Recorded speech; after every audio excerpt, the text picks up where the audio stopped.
Talk Daily with Andrew Hustler Paterson and Michael Remis. Happy Friday, everybody, and welcome to Winnipeg Sports Talk Daily. Big game day for the Winnipeg Blue Bombers in Hamilton. 6 o'clock start tonight. And a game day for the Winnipeg Jets as they finish the preseason, taking on the Calgary Flames in Calgary with a lineup that'll look pretty much what we expect, like the opening night lineup against the Oilers next week in Edmonton. We'll break it all down for you. Coming up, we're going to head out to Hamilton, get ready for the Bomber game with Marshall Ferguson of TSN, get his thoughts on tonight's matchup, as well as the rest of the landscape in the Canadian Football League, maybe a little NFL.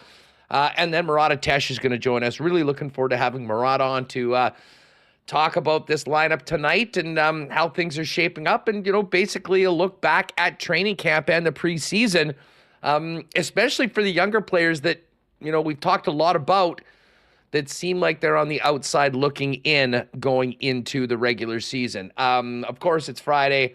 Later on, we'll have Lee Hacksaw Hamilton join us. What a game last night between the Bucks and the Atlanta Falcons to get things going. We'll hit the top stories in the NFL. We will hit the Coolbet lines, and then we'll drop the marbles to get it all going on. Big shout out to all of our sponsors that make the show happen each and every day. New CFL 110 is out. Check that out before kickoff tonight if you can, with myself and Jeff Hamilton. It's brought to you by Garage Living Winnipeg. Also want to thank Princess Auto, Coolbet Canada, the Winnipeg Jets, Consolidated Supply, Rollies Transfer, Manitoba Battery, fansfirst.ca, Canadian Club, Wallace & Wallace, F Apparel, Little Brown Jug, Royal Sports, and of course Boston Pizza, where I think I might be at tonight to watch the Bombers and the Hamilton Tiger Cats. Welcome to everybody in chat. Welcome to all of you podcast listeners. Thanks for making WST part of your routine, and welcome to Michael Remis as we get into a fun Friday show. What's going on? What's going on is the NHL season. It's officially begun. I don't know if you knew that. Did anyone know that? Noon today in Prague, Jaromir Jagr leading the ceremonial puck drop between the Devils and Sabres. It is on Sportsnet right now. 2-0 Devils, and former Jet Johnny Kovacevic get the Devils on the board for their second goal. They're leading 2-0. I'm good. We're going to the weekend. It's been a busy week. Bombers tonight in Hamilton, and Jets preseason finale. Everything's happening. Happy to be here. Well, it really is, and obviously we're just going to dive into the Jets and Bombers right away. I got that real October feeling last night, flicking back and forth between an NFL game and the baseball. I mean, the NFL game was amazing. I'm living a charmed life right now with these picks. I will take the Atlanta cover, -2.5. I'd like to say it was never in doubt, but it was very much in doubt for a while. But how about Kirk Cousins? 509 yards, 4 touchdowns. They put Matt Ryan at halftime into the Falcons Hall of Fame, and then Kirk goes out and breaks the all-time passing yards in a game record by Matt Ryan in the overtime win. But that wasn't even close to the most dramatic sports last night. Pete Alonso in the 9th inning, a 3-run home run to erase a 2-0 deficit, and the Mets beat the Brewers and move on to the DS in the National League. That was what playoff baseball is all about. And I know the other 3 series were short and sweet, 2-game sweeps. The Brewers-Mets series was an absolute classic, Remis, and Pete Alonso, I don't know how much money he made with that homer last night. Some speculated it could be a $100 million home run, considering that he's going into free agency. Certainly his most momentous blast of many as a New York Met. That was something else. Yeah, the New York Mets did not get off to a good start in the regular season, and here they are in the NLDS, and it's the home run king, Pete Alonso, top of the 9th. What drama. Incredible stuff there. Tough look for the Brewers. It was Devin Williams, giving up his first homer in a long time. And we do have some great series now. Mets, Phillies, game 1. That is tomorrow. Division Series, Tigers, Guardians, Royals, Yankees, and Padres, Dodgers. I know Hacksaw is fired up for the Padres, who are hot. So lots going on in baseball. CFL kicks off. That NFL game, I said last week, Thursday night games always suck. That was incredible. And finally, for me, some good fortune with Kirk Cousins, who I have in the in the Winnipeg Media Fantasy League. And yeah. How many points did he get you last night? Oh, probably more than he's had all season. I know Kyle Pitts had 12. I stacked him and Kyle Pitts. He was actually decent. And I had the kicker too. Koo had a massive game hitting 50-yarders. So yeah, it was great. He had 35, Cousins. So I'm playing Kate, and I'm projected to 72% chance to win right now. Oh my God, you had a huge night. You had Cousins, Pitts, and Younghoe Koo. Yeah, man, the kickers are very overpowered in this league, and I would know because I think Harrison Butker buried me at the end of last year. I need a better kicker in my league. I've never been in the market in fantasy football to try to acquire a good kicker, but I'm looking at my roster, and I've been going back and forth from guys not getting quite the production that I need out of that kicker position. Anyways, incredible drama last night in the majors. 4 games tomorrow as the divisional series begin in Major League Baseball. We'll get to the Bombers right away because we are going to be talking with Marshall Ferguson and breaking it all down. But Remo, let's get to the morning skate today and the lines via Mike McIntyre. And this is basically kind of continuing off our conversation with Ken that this is a returning group. The all 12 forwards in the lineup tonight were Winnipeg Jets last year. It will be Rasmus Kupari in between Barron and Iafallo on that fourth line. Very familiar. Lowry, Appleton, Niederreiter on the third line. Nemetsnikov, Ehlers, and Perfetti on the second. And Connor, Scheifele, and Velarde. Morrissey, DeMello, Sandberg, Pionk. And it looks like Hayden Fleury will be on the left side along with Colin Miller on that third defense pairing. And, of course, Connor Hellebuck is going to be the guy. Comrie backing up tonight. And I'm not sure what we'll take from that. And I think we'd often thought that it was going to be Kakinen. We'll see how much of a real competition this was. I don't think either guy's really kind of stood out. Comrie hasn't played a ton in the preseason so far. But this does mean the extras tonight. Brad Lambert, Nikita Chibrikov, Elias Salmonson, Dylan Coughlin, David Gustafson, Jared Anderson Dolan. And just recently, Mike has tweeted out that Salmonson, Lambert, and Chibrikov will be the final 3 skaters cut because they do not require waivers. As we talked yesterday, this could be brief. It could be long. I mean, we'll see what happens with the big club, and we'll see what happens, with the healthy club. I still make the case I would like to see Brad Lambert get a little bit of run, potentially, with Iafallo and Barron on that fourth line and kind of ease that transition into the National Hockey League a little bit. And I will continue to state that I'm quite surprised that it looks like Kupari is going to be the guy that that is playing ahead of David Gustafson. But a pretty familiar looking lineup. I mean, basically we're looking at guys that were here last year minus the trade deadline acquisitions of Toffoli and Monahan.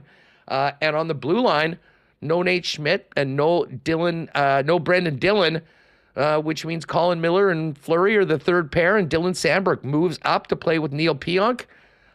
Pretty much similar. And listen, some people will say, well, hell, this team had an unbelievable season last year. They had 110 points. Most of these guys deserve the opportunity to come back and do it again. Others will focus on 5 disappointing games against the Colorado Avalanche and say that, changes are needed.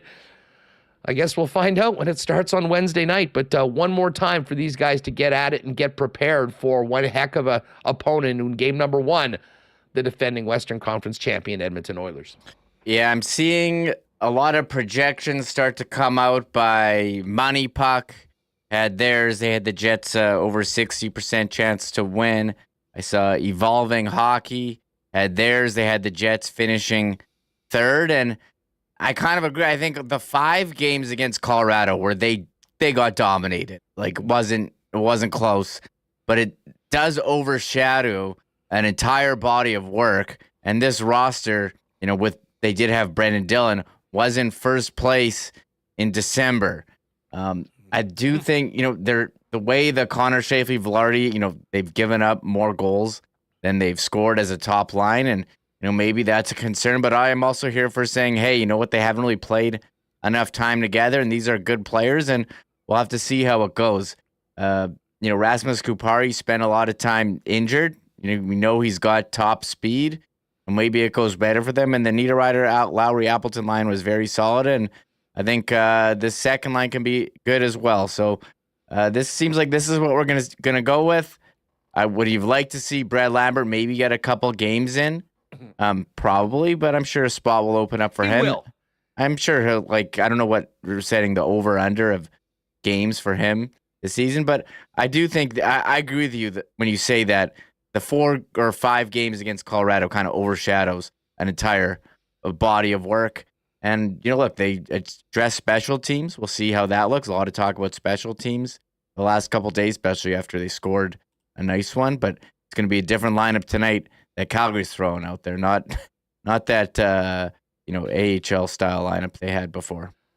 One thing to think about, and this is a huge year. I mean, just looking at this lineup tonight, Ehlers on expiring contract, Appleton on an expiring contract, Alex Iafallo on an expiring contract, Neil Pionk on an expiring contract as well. I mean, particularly for Ehlers, and I mean, God knows we'll be talking about Ehlers' situation throughout the year, looking for information as to whether there's any even talks about an extension or how they move forward.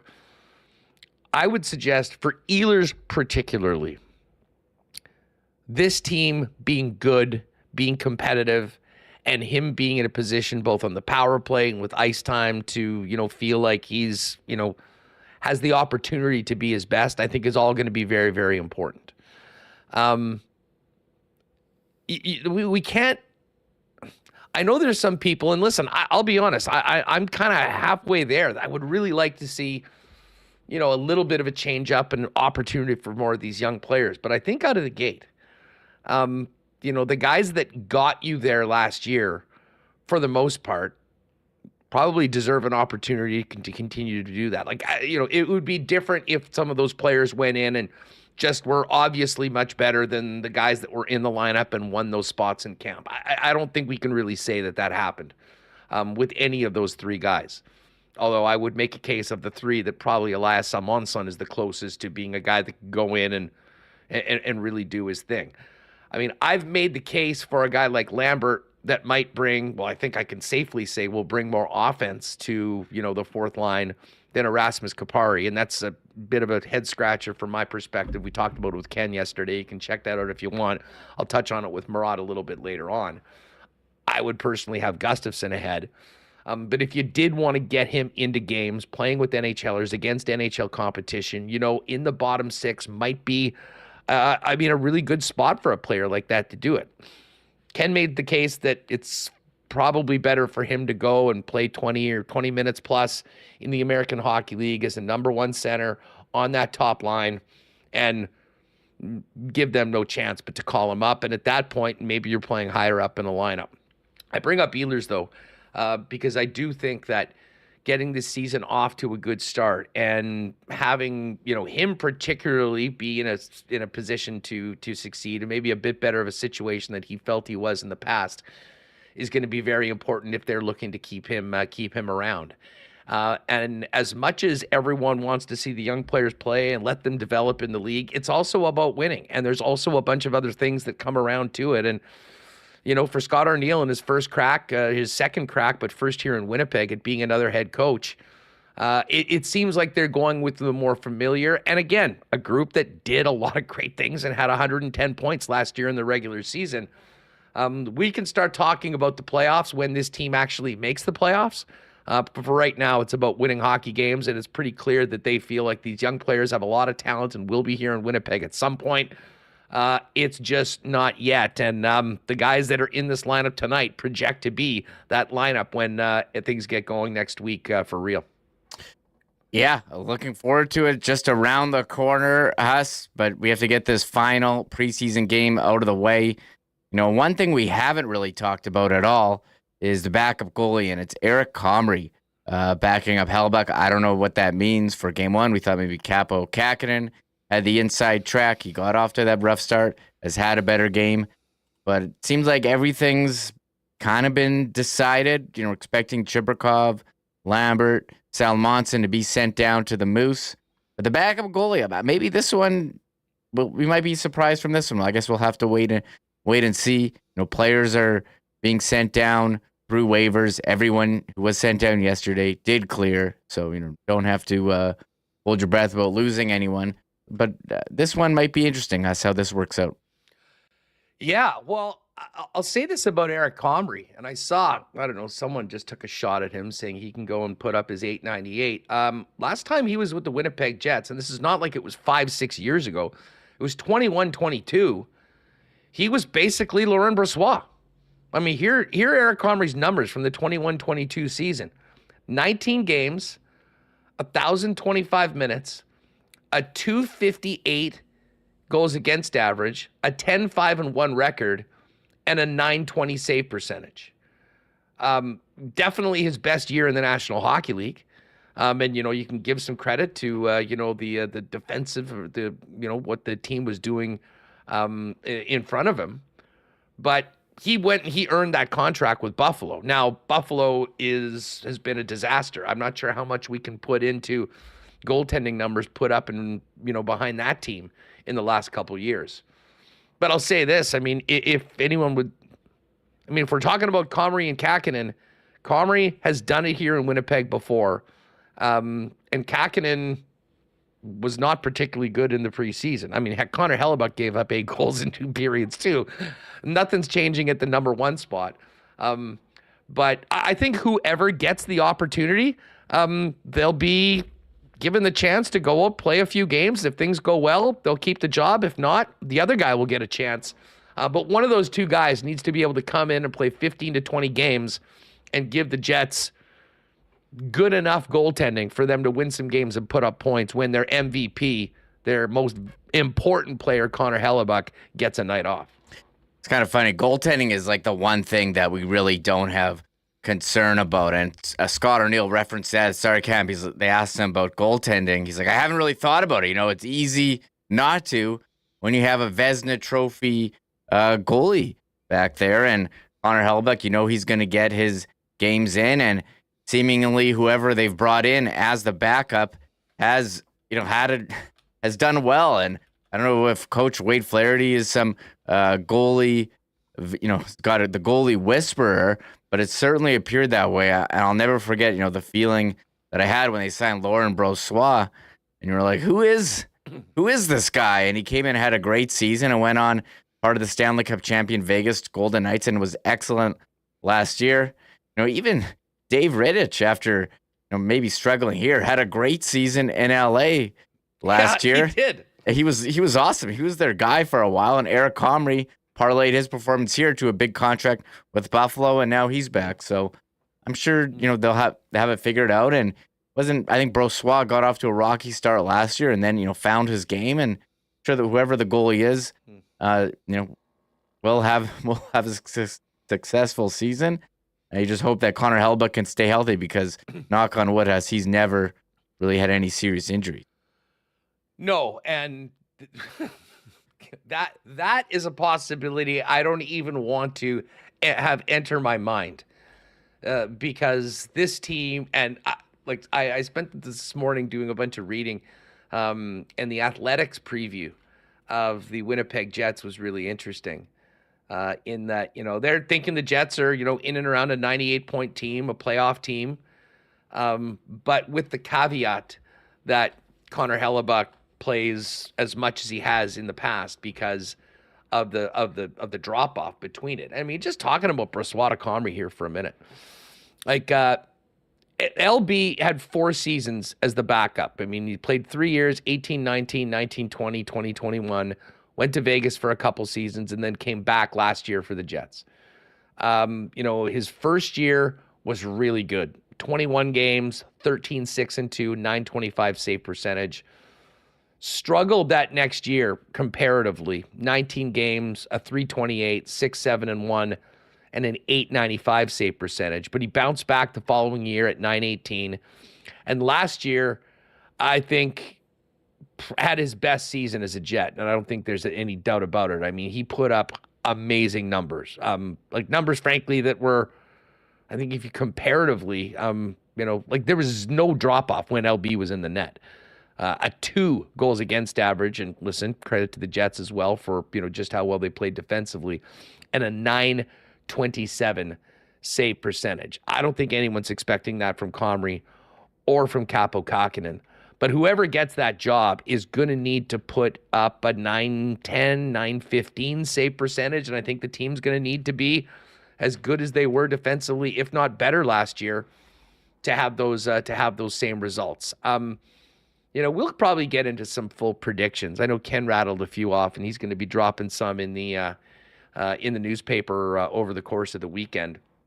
We can have a few of those coming up next week. But in the meantime, we'll focus on the first game, the lineup, and it's going to be 37 in the net, hopefully early and often. Listen, we'll hear from Scott O'Neill and Josh Morrissey in a little bit. We'll do that before we bring in Murat, and we'll get to our fans first fan feedback segment where we hear from you. We'll tee up your thoughts on the opening night lineup. Right off the bat, though, do want to say a big thank you to Stan Scott. Very nice super chat. Appreciate it. He says, yeah, I guess there's some change needed to make it more of a playoff team, perhaps, but it's really hard to argue, and there are literally only 3 teams with better regular season records last year. And to that point, too, I mean, I think we saw what happened when this team went towards the playoffs last year. Some of the younger players, like a Cole Perfetti, were sort of on the outside looking in. I would argue that it's far more difficult for the younger players to really succeed when you're playing the top competition in playoffs than maybe right now in the regular season. And that's why often you see younger players maybe not play as much in and around that time. Some will say the argument, well, you got to have that experience to get ready for it. But in a season right now with so much riding on the future of many players in this lineup and operation, it looks like they're focusing right now on winning hockey games, and I do understand that. But for fans of Lambert, for fans of Chibrikov, for fans of Salmonson, I think we'll see all 3 of them at some point this year. And what will be interesting as to when they do get their chance, whether they stick around, and obviously how healthy the team plays, and whether the guys that are in these spots right now take care of their business and move forward and move ahead. So Murat coming up. We'll get to all of this. We are going to talk Bombers with Marshall Ferguson. But with the start of the season, a couple things to mention. Next Friday is the home opener. Toque giveaway, player intros, and the loan visit of Connor Bedard and the Chicago Blackhawks to Canada Life Center. And then on October 20th, it's our first Winnipeg Sports Talk game. So many of you had the WST pack last year. We had a great time doing that. Instead of doing one pack of just 4 games and it's all together, we're doing a game of the month. So hopefully you'll come to all 6. But if there's some games you can make it to, some you can't, you'll be able to come, and you can bring some friends or bring family members or bring more people if you'd like to join us in a bigger group. If you're listening on the podcast, go to winnipegjets.com/WST, and you'll see the schedule for all of the games. Our first game is October 20th against the Pittsburgh Penguins. We'll have the early access again, where we'll all get together in the bar outside section 316, where we're going to be sitting. Of course, that is the Brian Little celebration game, and of course, that is Sidney Crosby and the Penguins. And we'll see who Sid is bringing to town with him over the next few days when final cuts are made. But October 20th. Then we've got the Panther game in November, a Saturday night game against the Wild in December, which will double as sort of a WST holiday party. Thursday night in January against the Kraken, and then 2 Friday nights in the new year, February 7th against the Islanders, and March 28th, which should be a great one, against the New Jersey Devils, who a lot of people are feeling will be one of the top teams in the league. As I mentioned, we got Marsh coming up right away. The new segment, the new episode of CFL 110's up, presented by Garage Living Winnipeg. Pat's busy right now, folks. He's been getting lots of calls to revolutionize, reorganize, and clean up garages as we get into the winter now that school's back and there's bikes and hockey and football equipment all over the places. Garage Living has an innovative solution for you. It's called Slat Wall. Dozens of hooks, baskets, and shelves that clip into everything to get them off your floor, even a cool golf club caddy and tire racks to store those winter tires. The cool thing is you can do as much or as little of as you want to fit in your budget. This is your chance to clear the clutter, organize, and beautify your garage with Slat Wall, as well as polyaspartic floor coating and made-in-Canada premium metal cabinetry for a total garage makeover. Check out their amazing work at garageliving.com online and give Pat Kanuga a call at 204-999-1234 to book a free in-garage consultation or make an appointment to meet him in their showroom at 981 Main Street. Garage Living Winnipeg. Garages made for living. Folks, if you've got a move coming up this fall or in the next few months, take as much of the stress out of it as possible with the most trusted name in moving in Manitoba, Rolly's Transfer. Family owned and operated for over 60 years right here in the Peg. An extensive logistics business that takes them throughout Winnipeg and southern Manitoba every day, which means flexible timing, flexible routes, and great prices. Head on over to Rollies.com. The top corner, you'll see the request an estimate feature. Use the promo code WST for a special discount on moving services and supplies. Let them know when and where you're moving and what you're moving, and the friendly staff at Rollies will turn it around with a great quote for you to get you on the road with the white glove treatment that only Rollies can supply. For your next move, make it Rollies. Find out more online and request an estimate today at Rollies.com. Big shout out to our friends at Consolidated Supply. What a summer they have had, but there's still work to be done. They are the leaders in irrigation systems and solutions, artificial turf and golf carts, as the exclusive club car dealer in Manitoba, and other great options for your property, including hot tubs and amazing outdoor kitchens. And of course, they're also the leaders in small engine parts and repair. Pop by and see them at their showroom, open to the public, 1395 Niagara Road East, or find out more online at cte.ca.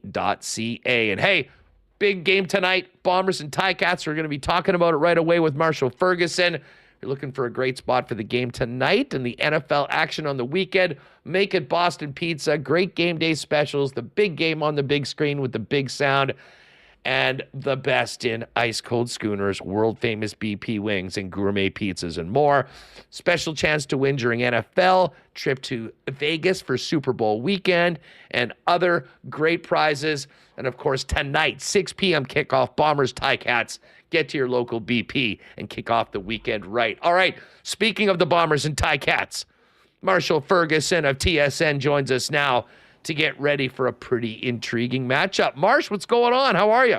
I'm great. I was actually at BP in West Hamilton last night, a place that I used to actually work when I first graduated from university. I was the bartender over there, so I always like going back because it brings back memories of about a decade ago of me trying to, survive before I actually got a chance to work in radio, television, all the rest, and have a legitimate job. So, but I was over there, and I watched the first half of Atlanta against Tampa Bay, which was kind of an interesting one. Defense optional in that first half. Yeah, it was. I mean, it was fun, but the craziest thing to me was watching Baker Mayfield, because I love watching quarterback play and love breaking it down and all the rest. And Baker Mayfield, it's like I grew up always thinking the longer that you played quarterback, the better your decision making got, because you played longer and you had seen everything. Like, that's the narrative that we always have. I also grew up as a Tom Brady fan. So every time that I would see Tom Brady play in his later stages, I'm like, oh yeah, he did that because he's seen this 1,000 times. And that became the thought process in my head. Baker's been around a while. Whether it's for good or for bad, he just kind of does these crazy things, even in this Tampa Bay offense, that I find so intriguing. He throws a slant flat combo last night, and I'm sitting at the bar with my meal watching, and he's throwing the slant, and I see the corner driving, and I'm like, that's a terrible idea. Gets knocked away. And then later down in the score zone, he rolls to his right off of play action, and it wasn't even the Mike Evans wide open in the end zone touchdown. It was him throwing the corner route where the dude's not open. Like he's not. That was crazy. He's not open at all, and he just basically he rips it. Right, quarterback play we call it like a 1 line is like a straight line. A 2 is a bit of arc. A 3 is you really got to put it over the top of the defense.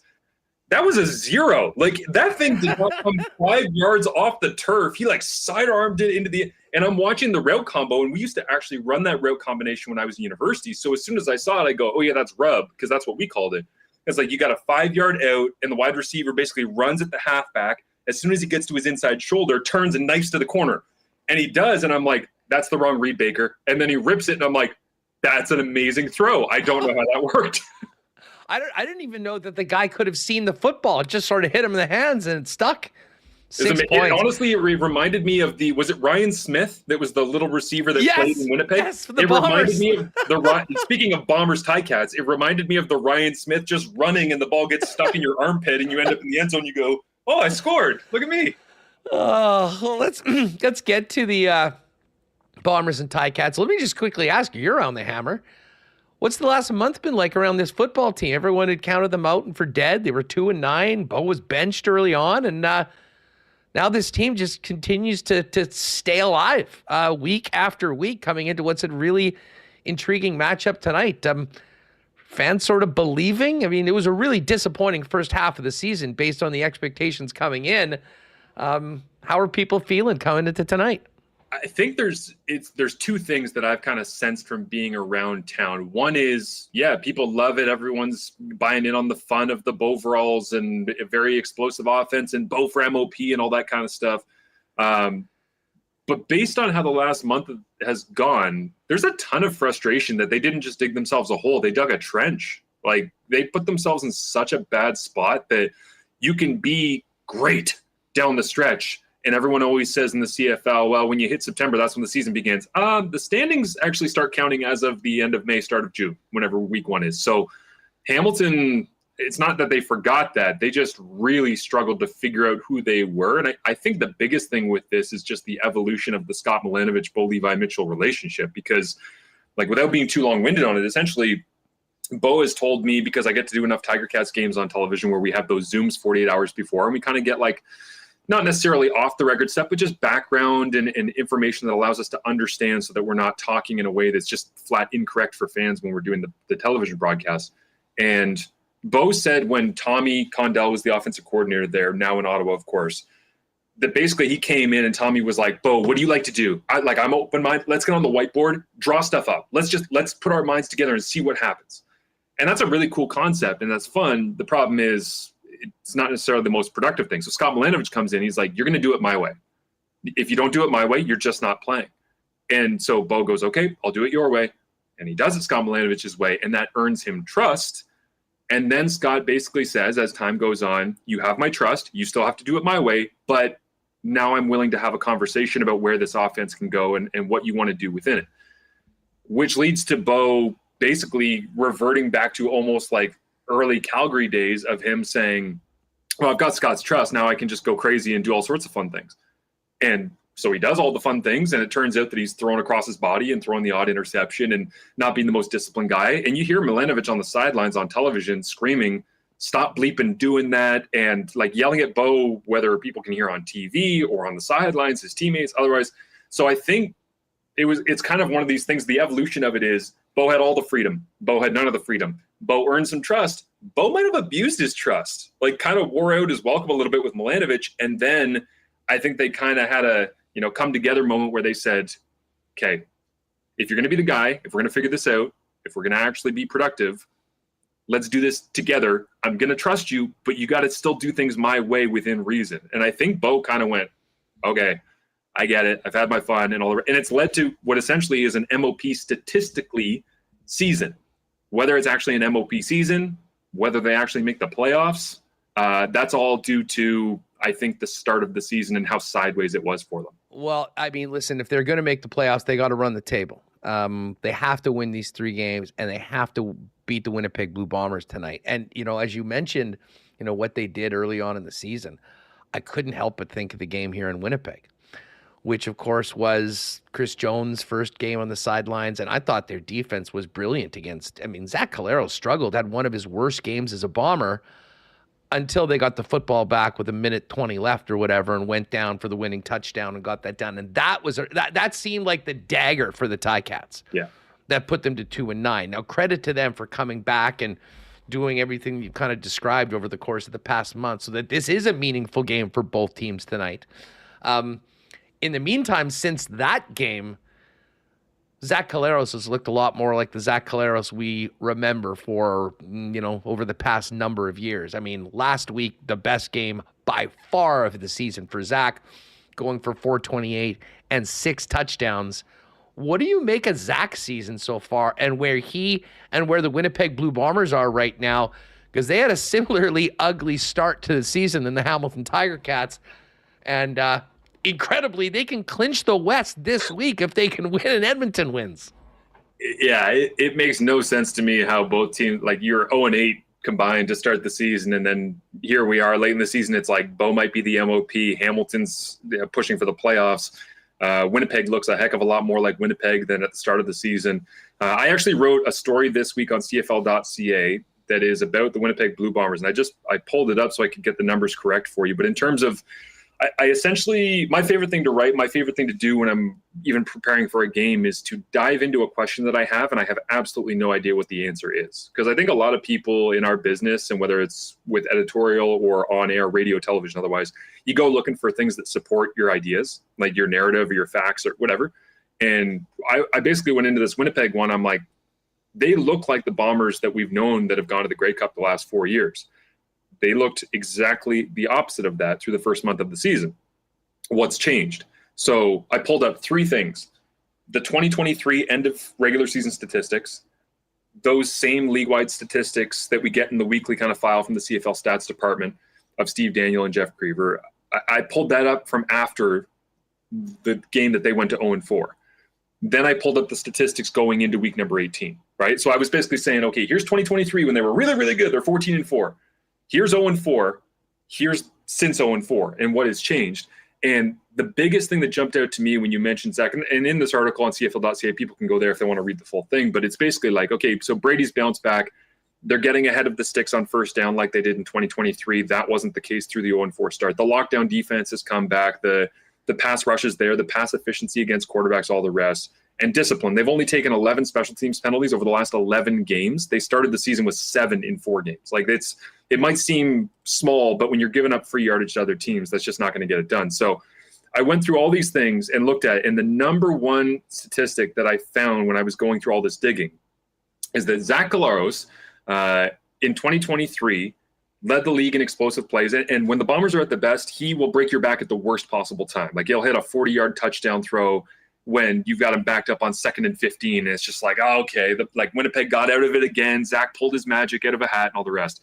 So in 2023, he completed 45.1% of his deep shots. He was 41 of 91. He had 1,500 yards, 16 touchdowns, and just 3 interceptions on throws of 20 yards or more down the field. Like that's, when you think about how he started the year, to think that he completed nearly 50% of shots, 20 yards or more down the field, 1,500 yards, 16 touchdowns, 3 interceptions is crazy. He set a completely unrealistic standard when it comes to home runs. However, through the 0-4 start, Zach was hitting on 21% of those throws this year. He was 4 of 19, 0 touchdowns, 2 interceptions. So he finishes last year dominating on deep throws. He comes in this year, he completes 20% of those throws for 2 interceptions, no touchdowns. It was bad. But since the 0-4 start, Zach is now completing 19 of 44 throws down the field. That's 43%, 5 touchdowns, 2 interceptions. So he's essentially back to being what the unrealistic standard he set in 2023. His season-long statistics will not show that he is that guy, but he is since 0-4, which is why you bring up, they're back and they feel like this. The reason they feel like that is because they're playing like that. The numbers for the season long will not show it in a lot of metrics, but Zach, quarterback efficiency, getting ahead of the sticks, discipline, Brady's running game, offensive line production, like it looks a ton like the 14-4 team, even though they're sitting here with a significantly worse record, again, like Hamilton, because they just dug themselves a massive hole at the start of the year. And part of what is so interesting about this game tonight is the Bombers defense, which has been, really elite for the better part of the last 12 games of the season, going up against this Hamilton offense, which is really clicking. But also the matchup with the Hamilton defense. And historically, Chris Jones has been maybe the kryptonite at times for Zach Collaros. And he certainly looked that way through 58 minutes here in Winnipeg a few weeks ago. What have you seen from the Hamilton defense with Chris calling the shots, and how will they handle this Bomber offense, which is coming in on all cylinders tonight?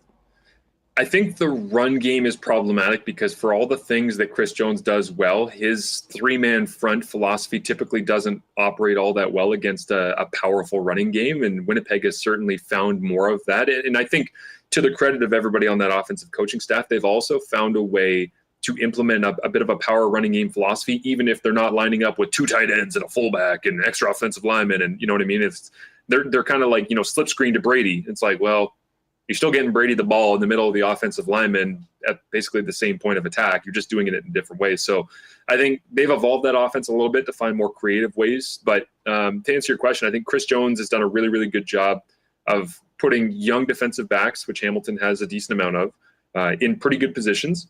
He's utilized, I think, Jamal Peters in a really, really strong way that we haven't seen since he was in Toronto, because the start of the year, Jamal Peters didn't really look like himself. He was running around and making plays, but he wasn't really playing within himself. And then the thing that I think I'm most impressed by with the Hamilton defense since Chris Jones has come in is people got to understand how much the ratio plays into these things, right? So when Toronto trades Jordan Williams, the former first overall pick at middle linebacker, to Hamilton, anytime you have a move that kind of comes out of nowhere in the offseason of a marquee player, a top 3 player in the CFL draft getting traded, that means that the team that's receiving that player is typically going to build around that player.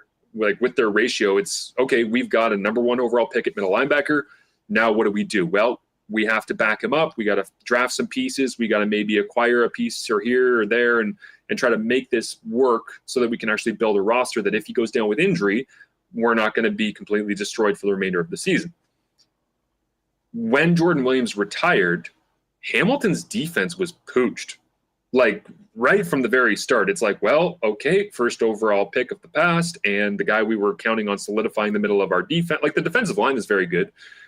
Casey Sales has been great for them up front. I think they've got some good young pieces, but when he retired, I'm like, what is Hamilton going to do? And to his credit, like Ryan Baker at a UBC should not be a starter. Like he's not ready to be a starter in the Canadian Football League, but he's playing like one. And that's the thing that kind of blows me away is I did not anticipate these guys stepping up into spots that they should not be playing, and whether it be because of injury, retirement, or otherwise. So the Canadian players, I think, have been really good for Hamilton, but they're putting a lot of people in positions that I think they're getting away with it. I don't think it's sustainable. It's definitely not the long-term plan to have a lot of these people playing in these spots. But if you're holding on for dear life and trying to win out and you got a 3-game sprint, it sounds a little bit like the Winnipeg Blue Bombers of 2019, where it's like, hey, we got Calero, 3-game sprint. You guys, yeah, just a little run to the playoffs. Let's go crazy. And then they did, and we all know what happened. So I don't really think that that their model, the way they're built right now, is like playoff success ready. I think they're surviving, and they've kind of thrived in the idea that we probably shouldn't be here. Who cares? We are. Let's go. And that's a really cool mentality for a football team to have. Hey, Marsh, listen, before we run, and I just want to get off tonight's game for a minute and just ask you about BC. I mean, you saw them last week, and the Ticats came back. I was in Montreal for the President's Cup and watched the Bomber game, and then most of that game, and I don't know, Hamilton was down by 13 or 16, and finally get back to the hotel, and they're winning in overtime. I'm like, what the hell is going on here? BC, they had such a great start. They've got Nathan Rourke. How is this team below 500 right now? And what do you make of their chances moving forward in a year that was all leading up to them finally getting past the Bombers and hosting the Grey Cup and playing at home? And I had a 7-hour delay at Paterson on Friday because I was flying into Regina to call the Riders Red Blacks game last week. And I got to the hotel in Regina and like flopped face down into my bed after just a very, very long day. I'm like, oh, I'll just turn on the TV and see if I can catch anything. And I did the same thing. I'm like, what is happening? How is this possible? Also, Virginia Tech, Miami. If people didn't catch the end of that game, because that was the same thing I was watching that Friday night. Crazy. You need to go back and watch that, because it was basically like Seattle, Green Bay when they had the replacement refs. There was a jump ball in the end zone, and they came down and they called it game over, and then everybody started celebrating. They're like, wait. They reviewed the play, and they ended up coming back. So look that up, Virginia Tech, Miami from last week. But yeah, that BC to me is I was actually asked by Jim Taddy on TSN 1050 this week on Yes Guy Radio, is BC the most confusing team that's left in the Canadian Football League this year? And my answer was no, Guy. They're a very close second, but I have absolutely no idea what's happening with the Toronto Argonauts, because the quarterback play has been so up and down. You need 8 field goals to win a game and all the rest. But the reason that BC is right there neck and neck with Toronto for being confusing is anytime you have 2 great quarterbacks, it's going to be a discussion point. Every single game is going to be highly discussed and broken down and all the rest. I thought Nathan would come back and set this place on fire. At times he has, like touchdown Pacific was amazing. Then you go into Montreal, you make a bunch of mistakes, you still get out of there with a victory. It's like, okay, it's so CFL, because BC every week you're like, they're back, they're not, they're great, they're terrible. It's so all over the place that it's very confusing to me, just like everyone else, because I thought Nathan and VA would be kind of the magic elixir that would make everything feel smooth and safe and comfortable, and the rest of this team is going to be okay, and the roster is very strong, and they've got great depth, and they got good coaching, they got continuity. But here they are, like where they're not where they should be in the standings. So I don't think that there needs to be massive overhaul changes, change in philosophy, all the rest down the stretch. I just think that as we get nearer and near to the playoffs, that team should have a home playoff game, whether it's the West Semi or the West Final. And Winnipeg has outplayed them. Winnipeg's put themselves in a better spot than BC. And I think the Lions, it's either going to be one of those incredible down the stretch in the playoffs, they get on a heater and they look like they can't be stopped, or it's just going to leave us all by December scratching our heads going, what happened to the Lions this year? Because it didn't look like this at all at the start of the season. Marsh, love having you on the program. When are we going to see you on the tube next? Not this weekend, because I'm going camping tonight. I'm heading up off north the grid, towards, Marsh. Yeah, off the grid. Marsh is back, buddy, and I got a little pumpkin pie PA waiting for me for when this hit is done. So yeah, now we're talking. There you go. So I am back. Actually, I'm in Winnipeg next Friday. I forgot. I'm Toronto at Winnipeg on Thanksgiving weekend. So yeah, if I swing in early enough, I'll swing by and see you in person. Listen, let's make that happen. I'll pop down and see you at the ENC or BP right by the Delta when you come in. Let's do this again soon. Enjoy the weekend and have a good time camping. Text me if you need to know what's happened in the CFL this week when you're off the grid. This thing when I go camping gets turned off, just airplane mode, and I come back to like 50 emails. I'm like, all right, back on the grid. That's fine. But yeah, good to be on with you guys. I'll talk to you soon. Have a great time. There is Marshall Ferguson with us on Winnipeg Sports Talk. Bombers and Ticats tonight, 6:00 p.m. We're going to have Murat join us in a few minutes. But I do want to get to some fan feedback. So let's throw the why not question of the day out for Not Autocorp over at Waverly and McGillivray. When we look at this Jets roster, assuming that this is going to be the roster that we get on Wednesday to begin the season, with the likely assignment to the Moose of Brad Lambert, Elias Salmonson, and Nikita Chibrikov. What are your thoughts on it? I mean, I've seen some comments already of people that really were hoping. And listen, full disclosure, I was one of them that thought, one or two of those younger players would be nice to start off the season. But based on what we have seen so far through training camp and the preseason, how are you feeling about the roster? And if there was one change you were going to make to it, what would it be? Let us know right now in the chat. We'll get to that coming up in just a minute with the fansfirst.ca fan feedback segment. Do want to shout out our friends at Princess Auto, of course, talking Bombers as we always do on this program. All of our Bomber reports are brought to you by Princess Auto, home of the Winnipeg Blue Bombers at Princess Auto Stadium. Marsh mentioned next Friday, the 11th, big game for the Bombers and the Toronto Argonauts. It's a huge game for the Argos. We'll see whether it's a huge game for the Bombers as they look to continue to hammer down and lock up first place in the West. Princess Auto tailgate party gets going at 5:30 before each and every Blue Bomber game, and get the full experience of Blue Bomber football by getting there early and enjoying $5 beers, $3.50 poppin' hot dogs, inflatables for the kids, and more.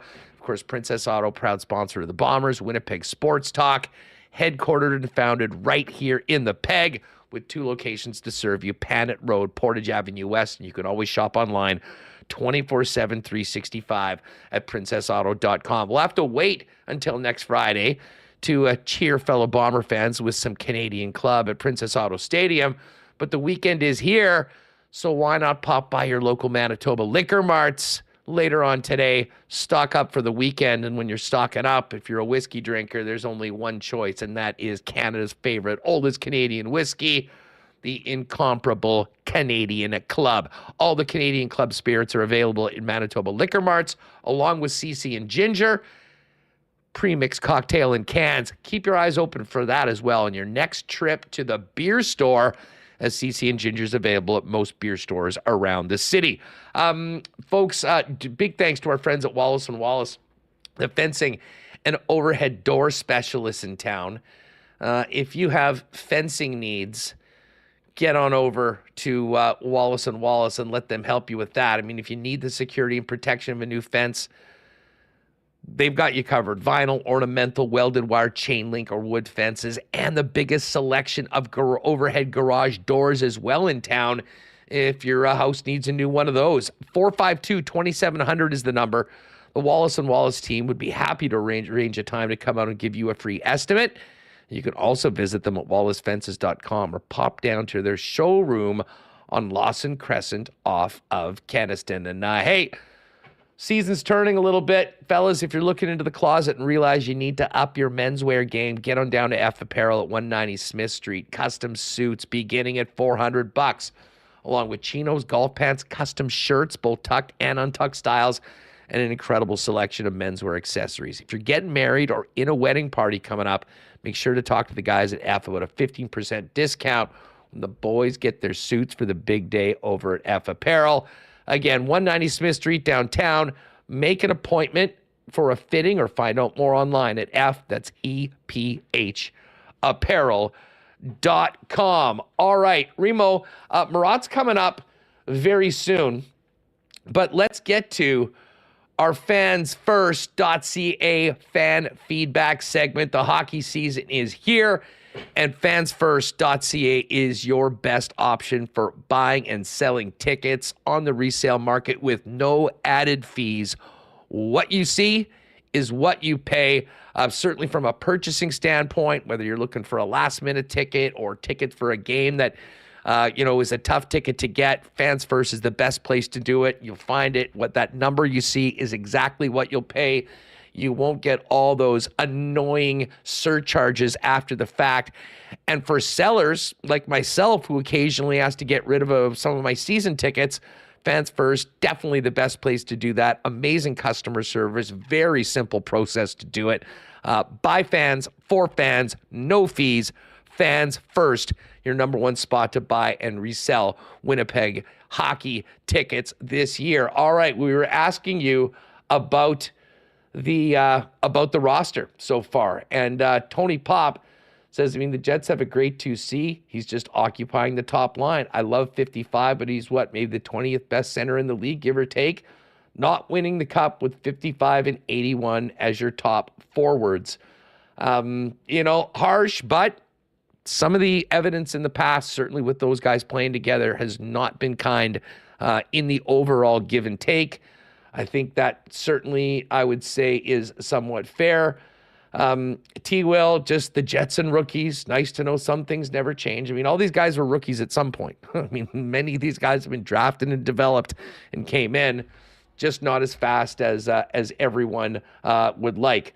Hockey Mom says, still need us to see. Lambert will be there soon, not Nemetsnikov.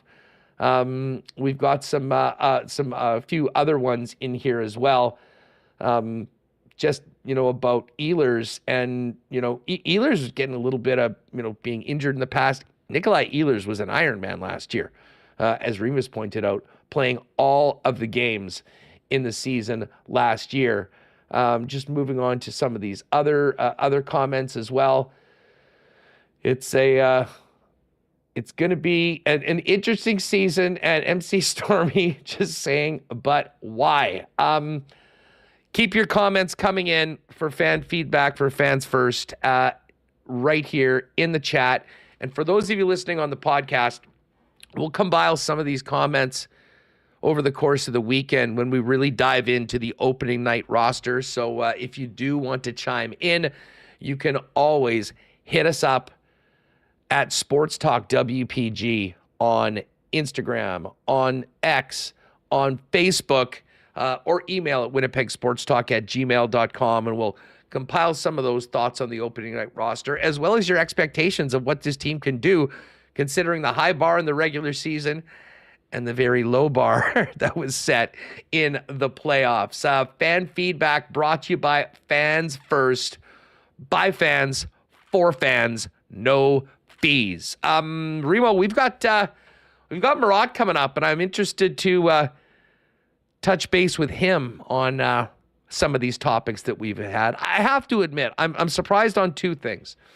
I really did think that maybe one of these young players would be on the roster to begin the season, and certainly it's looking like that is not the case. I can't say that anyone jumped off the page so much that they basically forced the team into putting them on the team. Like, that didn't happen. But I certainly wasn't disappointed with what Brad Lambert did. Chibrikov in the last game was not that noticeable, and that's probably not a good thing when you're in the situation that he was. But I will admit, I kind of did think that the injuries to Heinola and Stanley may have opened the door for Elias Salmonson, who at the beginning of camp might have been the least likely of the three to be on the opening day roster. But considering the opening that came for it and the way that he played, I kind of thought that he'd be very much in the mix. Yeah, I think so. But I also think the Jets have taken, a path. Hey, if they can send a guy down and he doesn't require waivers, that is the easier option. And they have someone who has NHL experience. They'll test out Hayden Fleury there. And, the Moose schedule has very interesting in this first month. Not a ton of games. So maybe we do see something depending on injuries. Players do get hurt, or depending on performance. So it wasn't really a surprise to me Lambert sent down, but the defense, I think, got more interesting because we had talked so much about, okay, who is going to be the 6th, 7th D? It's going to be Stanley. It's going to be Heinola. And, Elias Salmonson was far down the depth chart after they, traded for Dylan Coghlan and then signed him, and then signed Hayden Fleury as well. So we'll have to wait and see how this shakes out. But right now it's Hayden Fleury's job, and maybe we will see Elias. And again, I remember the years when they were going down to playing Brett Festerling and Mark Flood, and it was just such a wild year last year where nobody on defense got injured, except for Logan Stanley was hurt, and Heinola couldn't really get in. The top 5, pretty much the same the entire he was season. The guy that got hurt to begin it all. I mean, he was going to be, I truly believe, and from everything that Bones had said, he would have been the 6D probably for game number 1 of the season, at least been given that shot. And then, I mean, the terrible luck that Villi's had, during his time here in Winnipeg is, I mean, you hope that he's done. You hope that all the bad luck he's had for an entire career has been taken care of with the injury last year and then this infection or whatever and the subsequent surgery that he had to take that screw out and screw removed. One note on Villi, and Murat tweeted this out yesterday, and we'll talk to him shortly when he joins us. Villi's still, with the club and still working on things, and he's doing a bunch of things after practice. Like, I'm not sure, he's obviously not able to be on the ice, but he's doing puck handling like out of the bench. So the sooner he can get healthy, the better. I really look forward to seeing what he can do in the lineup, and I think there'll be a spot for him when he does come in. But in the meantime, if it's going to be Hayden Fleury playing with Colin Miller, that third pair, I think, is going to, well, listen, they'll have an opportunity to show that they are the guys right out of the gate. And, it'll be good for the team if they can do that. But, man, you lose a player like Brendan Dillon, Nate Schmidt, too, who I was a fan of, who was sort of in and out of the lineup. A lot on Colin Miller, who's come in. And, there was a lot of talk about why he didn't play more in the, in the playoffs and down the stretch. Well, part of the reason was that he had some real ugly games when he got into the lineup when he first got it traded here. I thought he looked much better, though, in the preseason. We know that he's done it in the past. He does have that massive shot that I think can really help the Winnipeg Jets. So we'll see that. And I kind of hope that we see some Colin Miller on that second power play unit as well. We spent a lot of time talking about the power play for obvious reasons as to where that was last year. Love the Nikolai Ehlers addition to the power play. But as they say, that power play 2 unit, well, both the power play units could really help a big shot. Speaking of the power play, let's quickly get to a little bit of Scott Arniel. They've worked a lot on it. I thought it looked really good. The top unit, again, against probably some lesser competition in the what the Calgary Flames brought. But here's what Arnie had to say about how the power play has looked over camp in the preseason. Well, I'm not going to compare so much to last year. I think I'm going to read more about what I saw from the start of camp than now was the details, picking up on the details, whether that's face-offs or entries. When a puck gets to a certain spot, whether it gets to Mo at the top, the other guys have motion and movement that they have to do, and that's part of sort of the rewarding. Started seeing it the first game, and now kind of seeing it last night. Some of the finished product, it's nice to see, and you're going to get heavier and heavier competition. Tomorrow will be another big test against, I'm sure, close to Calgary's top lineup. So really like the way the attention to detail with that has been. I thought both our specialty teams have been really good that way. All right, so there's Arnie on the power play, and just one more before we bring in Murat, but I'd like to hear this, and I'm sure you would too. Here's Scott Arniel on Nikolai Ehlers' role on that top power play. Yeah, there was he wanted to know if I'm going to play that, how do I play it? Tell me what I need to do, and because he's never really been in that role. And it's amazing that, like I talked to you guys, I think earlier on in the year, early on in camp, when we were talking about him going in there, is that some of the players that play that position, that pop position, or bumper position, there's some top end guys, and they do get the touch of the puck a lot, and they are a big part of what happens. What a lot generates through those guys. So it's more about just teaching them what we need them to do each time. When Scheif has the puck, where does he go? If Gabe has it, if it ends up with Mo, what's his route? We don't have the puck and we're on a recovery or an entry. What's your next play? Where does he got to get to? And he's picking it up pretty good, and want to make sure that we're giving him lots of reps in that spot. All right, so there's Scott Arniel with Nikolai Ehlers on the number 1 power play unit. Let's welcome in Murat of The Athletic for our last conversation before Game 1 of the regular season. Murat, what's up? How are you? Doing well, getting ready for the regular season where things count. I know there's a game going on right now, but, I think talking to a lot of people around the Jets, the veterans, even the young veterans, they just want to get going. And I'm kind of gearing up for the same myself. No, I'm with you. One more game of the preseason. We can put that in the rear view and then get ready for games that are meaningful starting in Edmonton on Wednesday. Listen, we may as well get right to it. It certainly looks like we're going to have 12 returning forwards in the starting lineup on opening night. And it looks like the 3 young players that we thought had a chance of making the club were not successful. When it comes to Brad Lambert, Nikita Chibrikov, Elias Salmonson, what did you see from them in training camp and in the preseason? Are you surprised that they're all probably destined for the Moose to start off? Well, if you go to theathletic.com/Winnipeg Jets, you'll find the projections that I've been making throughout camp, before camp, all of that. And Salmonson, Lambert, Chibrikov were not on the projected opening night lineup. So I cannot claim surprise in that regard. Let's go player by player. For me, Salmonson's probably the one who's generated the most hype at the end of camp, and his arc is such that, even we're talking theoretically, he hasn't made the team, but it seems like that's the way that it's going. His arc has been more impressive to me, where he was maybe a little bit more overwhelmed at the start of camp, or the reads and the timing and the ability to stand out really wasn't there.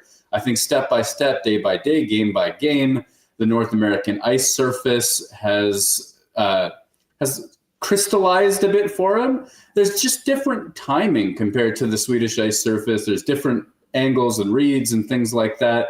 I think Salomonson's also a really cerebral player who benefits when the rosters thin out, the quality goes up, and the reads are a little bit more predictable. So I really like his trajectory. There's a small, tiny chance, I guess, that he would have been in the running for a job, but I don't see it. And I actually think that the best play for him is to spend, 20, 40 games at the AHL level, and sort of tighten up some of the aspects of his game.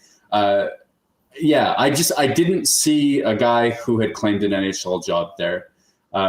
Nikita Chibrikov, I love so much about his game. He makes some hard plays at both blue lines that like veteran NHL players don't make. We all talk about his shot. We all talk about the offensive prowess, and you might get into a little bit undersized and all that sort of stuff. The thing to remember about Chibrikov, in my opinion, is that he'll eat a hit at the blue line to make sure that puck gets out. He'll jump into plays. He keeps pucks in at the offensive blue line.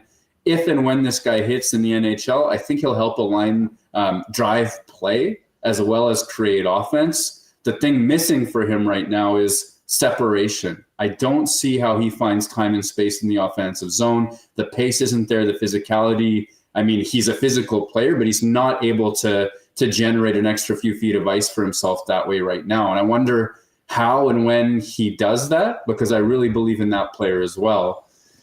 Brad Lambert, though, right? That's the one that we all thought probably had the best chance amongst the group. And for me, it's a case of a guy who made hay earlier on in camp, and as the competition has ratcheted up, I love that one turnover he generated in the pass that he made to Simon Lundmark. But I think it's been a case of just quieter and quieter performances as the rosters have gotten more intense. Again, still believe in the ceiling of this player. The overall story is here's a guy who's added dimension to his game year over year and I think he's reading the ice better. I think he uses his teammates better. There's so much there. And yet it's also not a surprise to me that with this roster that the Jets have, they've chosen to put him back on the Moose to start. Based on the lineup tonight, is there anything that kind of does stand out to you? Based on like if this is a projection of the way the Winnipeg Jets are going to look on Wednesday, there's a lot of familiar. Basically the top three lines are the same. You got a new third pairing. Does anything stand out to you, or is this sort of the way that you sort of thought that this would shake out? The moment that Logan Stanley's injury news came out, this is the lineup that I put up at the site. So I have to say that the overall shock is not there. Now, also, Scott Arniel made a point yesterday to say that what we see tonight isn't necessarily what we get on opening night. So let's take the face value of that. And, I should ease up of my, hey, I nailed it sort of talk, especially because the one surprise maybe that we can talk about is that Eric Comrie's slated to be the backup for the second straight preseason game to round off preseason.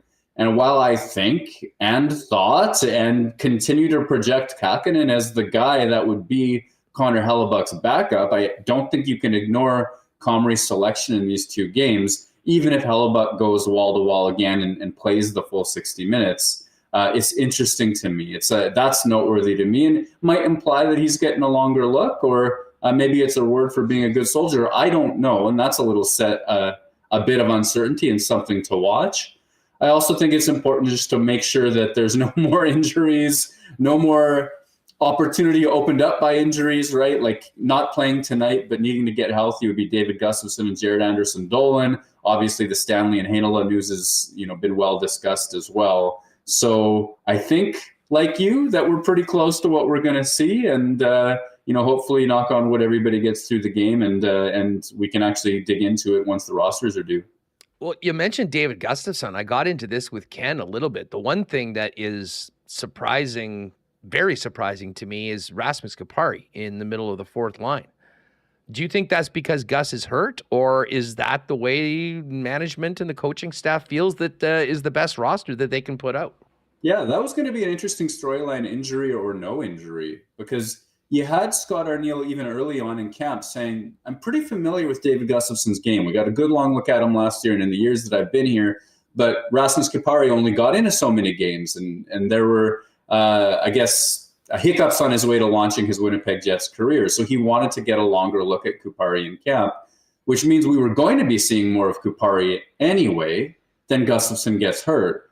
And then to Kupari's credit, I mean, the big standout highlight reel play of his preseason action would be the puck he turned over and the hustle he made and the vision he had on the play that led to a Neil Pionk highlight reel goal.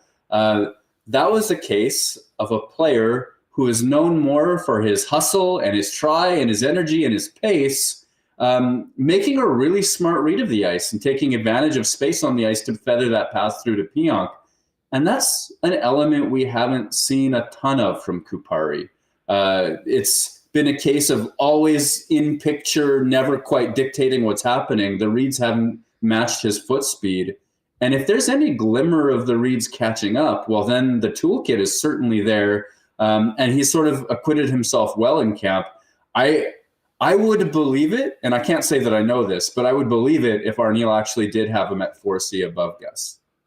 And that's obviously based on his camp. I mean, you were probably there a lot more than I was for the first little bit. I mean, the games that, I was at, he wasn't in. It's surprising to me just in that, I mean, we saw David Gustafsson be, for my money, one of the more effective Jet players in the actual playoffs last year. They put so much into him. And I mean, in 28 games last year, Rasmus Kupari, never mind not scoring a goal, I mean, was not even impactful in most of those games. And I guess I would suggest that probably based on who else is in the lineup and who isn't in the lineup, the guy that's under the most pressure out of the gate, if he is in fact a 4C, will be Rasmus, because there are other guys with Gus at the top of the list that I think probably are deserving and have proven themselves, certainly defensively, the reads, all those things that you want from that fourth line. And I mean, again, it's not like he's bringing more offense to the table, at least based on anything we've seen in the past. Yeah, it would be a step forward if Kupari delivers positive value there. Like it would be progression. It wouldn't be him doing more of the same, for sure. And while that's possible, I mean, there's room for growth in these young players, for sure. We haven't seen a long track record of it. We haven't seen a ton of track record of it at all, to be honest. And that was a criticism, I think, that Kupari's game faced even in LA in his earliest days in the NHL. With Gustafsson, he's one of those players where when you look at the way he plays, even if he is a fourth line center, he never makes it as high up the ladder as third line or even beyond. There are things about his game that just make me believe he'll deliver value for his spot in the lineup. And it's not a ton of offense, but every once in a while you see the release in the shot that he has. He does score from time to time. He has that ability that you think that if he can earn more minutes, he'll get that shot off a little bit more often. And every now and again, you'll get some bottom six offense from him. The size and the tenacity and the defensive reads seem to be there as well. Like, he's a player who I think if and when he's an everyday bottom six player in the NHL should be able to deliver value for that spot. And yet here we are again, he's banged up again. And, that liftoff just hasn't been there yet in a long-term sort of way. Maybe his ceiling isn't as high as I believe it is. Maybe his floor even isn't as high as I believe it is. But I continue to be patient with him. I think that there's just more dimension to his game all around. No, I agree. And I thought he took big steps forward last year. And that's, when we're comparing those two players, I thought that, Kupari, who was, given the first opportunity and played, 28 games, mustered up 1 assist and, was an afterthought once he came back from injury and into the playoffs. Whereas Gus, I thought, kind of showed a lot more of what you just talked about, that, of the development that he's had, and an incredibly responsible defensive player, which we know is very much a focus of a team that won the Jennings Trophy last year. Listen, we could talk about that for a while, but let's get to the big stories in and around the club this season. To me, Nikolai Ehlers is not only the present, but the future is a huge story. He has not wanted to even touch his contract situation when asked repeatedly by John Liu, who's done a great job at continually trying to ask about it, but everyone else there. He's now in the first power play. And I don't know about you, I thought that power play looked a lot more dynamic and dangerous. And yes, I know they were playing against a Calgary team that did not have a ton of NHL regulars, but it was obvious that this has been a real focus through training camp. They put a lot of time practicing it in that maybe didn't happen before. What have you seen from the power play? What does Ehlers bring to the power play, and what might that mean for his season and the success of a unit that, frankly, was a bit of an Achilles heel for the Winnipeg Jets last year, despite the incredible record they had with 110 points? Yeah, the way that Winnipeg makes up any ground it loses, any growing pains it goes through, any of that is improved special teams. And from tip to tail, Winnipeg's power play is better prepared to have a big season this year than it was. Little things that you wouldn't see in the games so far. Let's start there. When they do their power play drills, they're focusing on entries too. Not just the entry, but then the entry into how they move into their first positions, their second positions, etc. We didn't see entries practiced on the power play last year. They knew what to do, of course they did. But the way that one segment of the power play flows into the next is right there in the drills that we see at practice every day that they work on it. And I think that just speaks to a higher level of preparedness and maybe even an improved philosophy, because power plays for me are about options. And Winnipeg has gone in previous years back to that same option. Scheifele on the half wall, Gabriel Velarde, the true quarterback of the power play beside the net. You know, he has options, but if those fail, get it back to Scheifele, start again. And I think that really cost the Jets a lot of goals. It was like the puck would drop and everybody would just skate towards their positions without considering the flow of what was actually happening on the ice. And, you know, obviously that's changed this year. And the things that Winnipeg is doing better, you know, we can talk about Ehlers being the bumper or the pop guy, as Scott Arneal's saying that they're calling that the pop position this year. And yes, he is there a lot. But I think the bigger story is that there's movement. It's not that he's always there. He doesn't go there and park, and then it's just about him moving a foot this way, a foot that way to get his stick on a puck. He's in that position sometimes. He's set up on the opposite flank sometimes. On a puck recovery, like what led to his goal, he actually sneaks into the slot behind a defenseman who doesn't see him over his shoulder, and then he finds soft ice. And if he had been parked there the whole time, he wouldn't have necessarily gotten the space to get his shot off those great passes from Mark Scheifele and Gabriel Velarde. So in that scrum yesterday, you played the Scott Arneal clips. The thing that you heard me ask about was the movement into position. And even if a defense knows there's going to be somebody there, that moment of engagement of that defenseman, first of all, he needs to see Ehlers arrive or whoever it's going to be. Second of all, that box out or that lane takeaway is harder when the player is moving. So that there is an advantage already. It's not just that, though, because we've seen that slingshot play from Scheifele to Velarde to Monahan before. It's the fact that Winnipeg can set up that exact play on the opposite side of the ice as well. Or you saw Nikolai Ehlers spin a pass across the ice on the opposite side to Mark Scheifele for an opportunity the other night. It's the mirror image of Scheifele to Velarde and Velarde spinning it across to Connor. The advantage is Winnipeg has ideas and options no matter where the puck is, whether it's at the top, the bottom, or either flank. And that is worlds better. Like this, just systemically, you know this power play is going to be better this year than last because they have more weapons in their toolkit and they're getting pretty good at using it. Well, and just to focus in on Ehlers to build off what you just said, I mean, I was really focused in on him and just how he was going to fit into this group because at times we'd seen him, before with that group a little bit and then quickly moved back to the second unit. You know, on that play that he started the goal, if I recall correctly, he was at the left point. Then he was closer down on the half wall. Then he moved all the way across to the right side based on the movement. Was actually on the right point at one point, passed it back over to Josh Morrissey, ended up doing exactly as you said, floating into the middle and getting that beautiful pass. And what it did was It had Kyle Connor moving a little bit more. It had Scheifele and Velarde, obviously Velarde down in his office, if you will. And we saw Velarde with a couple of different moves, couple that we've seen last year. But again, with the attention that he attracts in that spot, Ehlers moving in with a great sense to be in that spot all alone, boom in the net. I mean, it was as dynamic player movement as we saw at any point last season.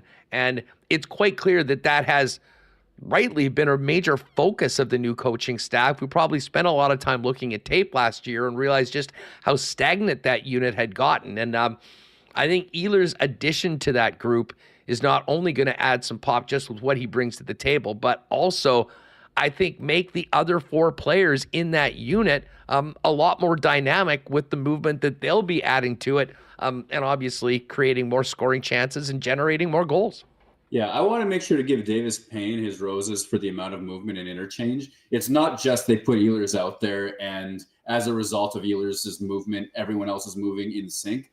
You can watch it in the drills they run in practice. There are set plays, there are set looks, and players rotate into and out of positions. Ehlers, because he's going to be in the middle so much, is going to be a crux of that. He's going to be an important linchpin of a lot of plays, and that helps. But Davis Payne deserves, for a team that's 0-0-0 for 0 points right now, Davis Payne might be the early season MVP. I would put it that way. Ehlers in the middle. So let's talk about that too. One of my least favorite Ehlers moments that you'll see in a game, and it comes up every once in a while, is Ehlers having too much time with the puck on his stick, and he maybe overthinks a moment and the puck doesn't get to the net. You'll see that every now and again. And in fact, there were a moment like that. There was a couple of moments like that on the power play. But one of the things absolutely underutilized, I think, partly by him, partly by opportunity, is that shot. And one touch plays that he makes, that shot that he took on the Velarde pass to him, that's a beauty. And that's something that I think can be recreated multiple times. He has the skill set where when he has a plan, he's going to execute that play more often than not. And I love that instinctual play on his part. The spot in the net that he picked as well, that was going in 99 times out of 100, in my opinion. And I like the power play choosing to put him in the middle and choosing to shoot, choosing to put him in a shooting position more often than not. I think that's partly where they're going to make hay as a result of him being there. He's not just, there was a day when, do you remember the Blake Wheeler power play looking across to Scheifele or Buffalin or Laine, and Kyle Connor was almost an afterthought, and for all of his offensive gifts in the world, Kyle Connor's power play production wasn't as high as it could have been just because he didn't get as many touches, just because there weren't as many plays that used him. Well, right now on Winnipeg's power play, all five guys get lots of touches, and I think being in the middle is going to give Ehlers an awful lot, which is going to mean more points, and it's going to make his next deal or his future or his trade or his extension, whatever it's going to be, all the more fascinating, because he's going to deserve to get paid because his job is to be really at the linchpin central point of that power play quite often. Yeah, I'm like the Ehlers story is something that we'll be speaking about weekly. Not only, his role in the power play. He looks like he's going to go back out with Vlad Nemetsnikov, and that has worked in the past. I mean, Cole Perfetti obviously had the slow start to camp. I think still needs to maybe get up to the level that he needs to be, and hopefully that'll be in time for Wednesday. But the top line is, listen, I mean, God knows we talked a lot about last year, Scheifele and Connor together. I mean, can they score? Yes. Did they give up way more than most top lines? Also, yes. What do you project for that top line? And what do they need to do to have better overall results than they have had despite the gaudy scoring numbers that both of those players have experienced? Yeah, I project a lot of Twitter arguments for that line. Yeah, that's minus 10,000. The chalkiest bet of the year. One of the embarrassing things about me is I don't know what that means, but I guess that means obvious. I actually don't know. That is a sure thing, as sure as they come. 100%. Okay, yeah, I could lead into that.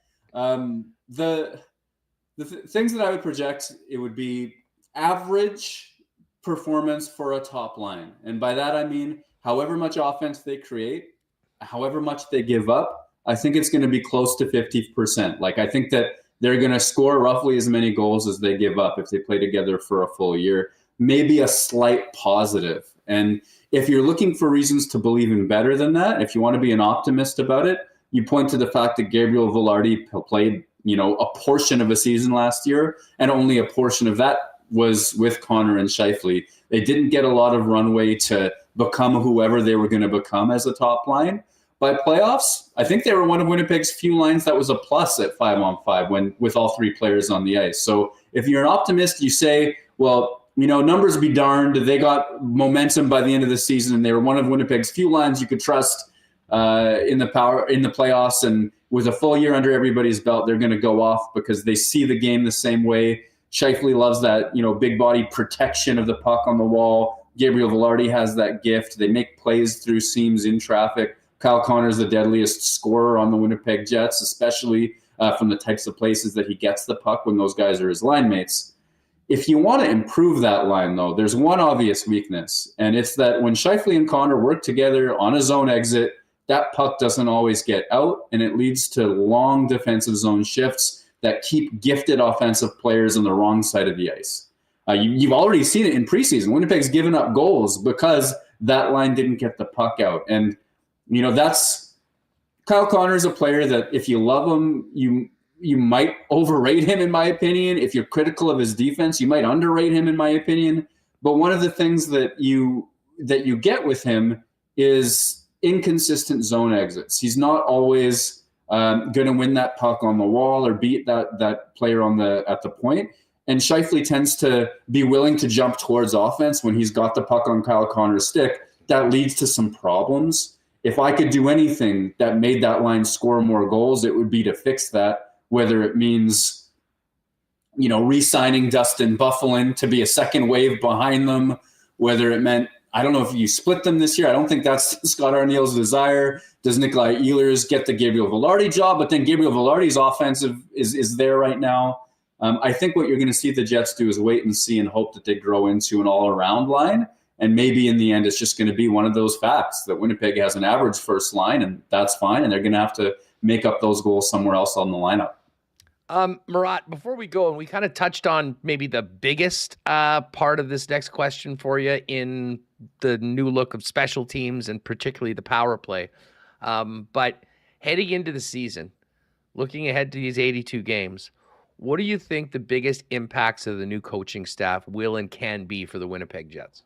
Yeah, great question. And, I'm monologuing like heck right now. So obviously the power play, I think, is going to be a big one.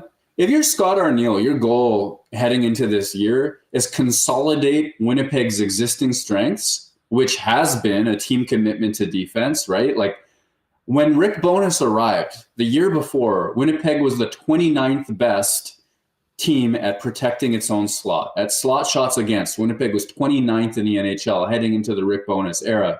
And obviously Connor Hellebuyck has helped the goals numbers such that they won the Jennings Trophy last year. But specifically with slot shots, Winnipeg did move into the top 10 last year.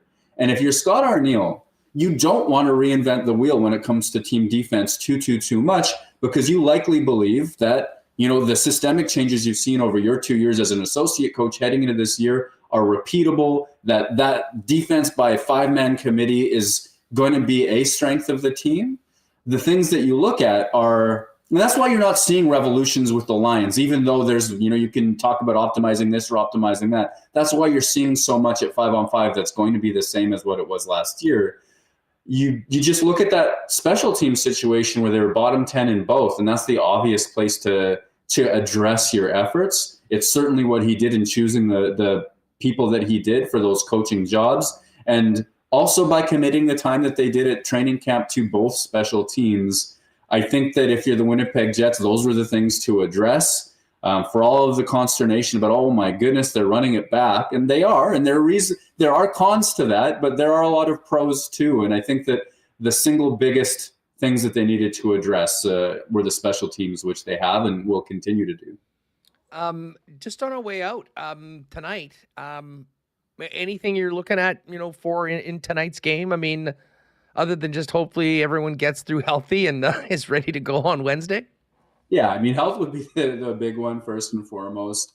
That top line's been cooking so far, particularly that power. They're a big part of the power play. So preseason can be so fun that way. Kyle Connor, we've gotten enough highlight reel work from him so far this preseason. That breakaway goal he scored was just incredible. I wouldn't mind more just because this hockey doesn't count yet, and like he has such skill for that. But if you're looking for things to evaluate, pardon me, for me, it's Cole Perfetti in the second pair. Cole Perfetti, late arrival at camp. Sure, he was skating, all that stuff. He didn't miss a ton of time, to be honest. But I am projecting big things for this player this year, a real strong step forward. And, I spoke to him even yesterday, too. He's feeling pretty comfortable. I don't think he feels like he's a step behind right now, but he hasn't had that moment that other players have had where they're putting pucks in nets like a Connor or a Scheifele or an Ehlers or a Velarde. And if everything goes well for the Winnipeg Jets, Cole Perfetti will be in that list of players by the season's end. You'll be talking about him as somebody who contributes almost as often as they do. You haven't seen that yet, so I think you want to see that. That would be a nice sign. And then that second pair of Dylan Samberg and Neil Pionk. Pionk's offensive explosion was wonderful to see. Coaches love him, his teammates love him, and also that pair is probably where a lot of the defensive chaos will happen this year. And just any sign that you can absolutely believe in them. Let's say they get a tough assignment from Calgary this tonight, and if they can handle that really well, I think it would give people a lot more confidence. Murat, you have yourself a great weekend, and can't wait to get it together with you again next week to be discussing the opening night lineup and, of course, the home opener next Friday against the Chicago Blackhawks after the Jets tee it up in Edmonton to start things off. Thanks so much for doing this. Thank you, guys. Good stuff. There is Murat Atesh. I mentioned The Athletic. I read the entire season preview today. Interesting stuff on the Winnipeg Jets and the entire National Hockey League. Another reason why you should subscribe, in addition to Murat's great work covering the Jets. That is all up there at theathletic.com right here. Hacksaw's coming up. We're going to get to the NFL Notebook. We'll do marbles. We'll open that up in about 10 minutes. But, folks, it's finally here. Our friends at Manitoba Battery and the gang is ready to say thanks this Thanksgiving weekend, and it is going to be the Manitoba Battery Thanksgiving Extravaganza. They're starting with a barbecue and celebration on October 11th at the North Store on Logan. And then on Saturday, October 12th, they want you to come and check out the new digs for the grand opening of their second location on Dover Court in South Winnipeg. Tons of giveaways, like a draw for a $500 Visa gift card. All you have to do is show up at either location and enter. Plus, they have tons of great deals like the $100 gift card that they are selling for $80 next weekend only. Plus, they're raising money for breast cancer as well. And for every battery that is recycled in the 2-day event, they will make a donation to the Breast Cancer Foundation as the tip to the cap to Donnie's mom, who has beat breast cancer 3 times in her life. Awesome story, awesome people. Get down there, check out the place out, enjoy a hot dog, support a great cause, and get a great deal. You can learn more about all the great deals right now at manitobabattery.com. But mark it down.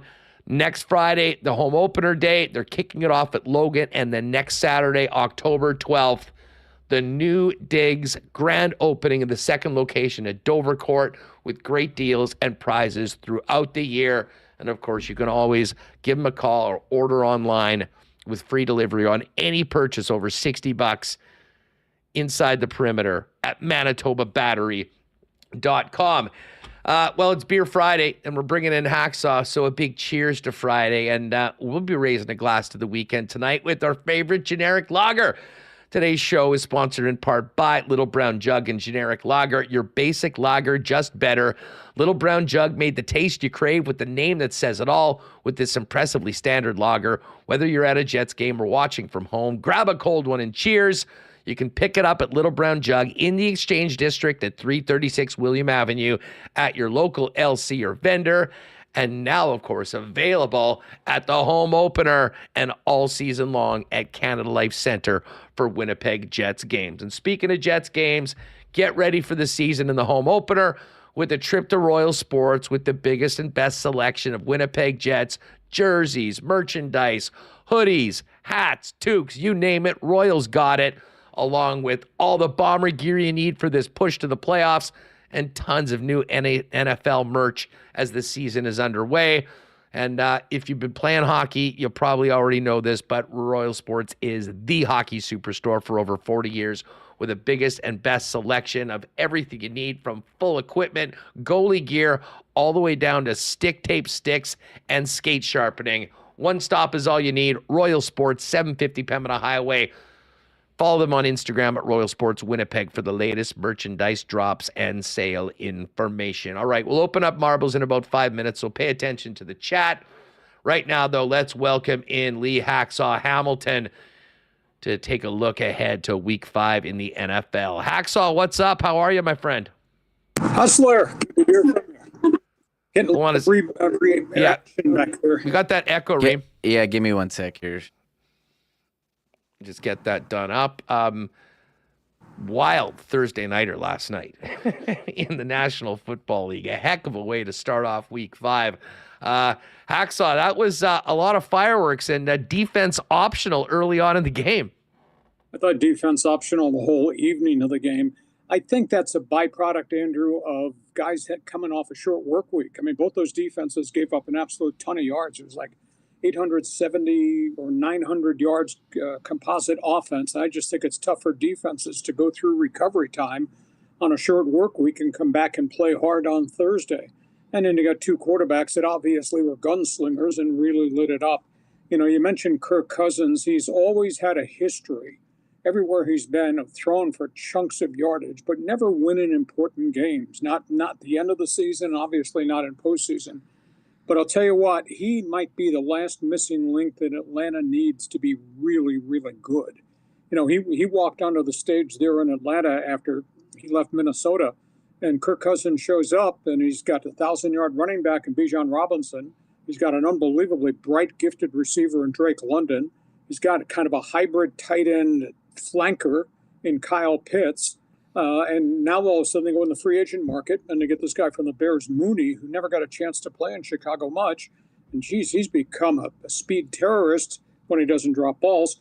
But suddenly Kirk Cousins has got a lot of things around him, and he's the trigger man. And they've not had a trigger man in Atlanta for a real chunk of time. And, you know, for all the things he's done in his career, he never threw for 500 plus. What did he finish last night? 509 plus 4 touchdowns.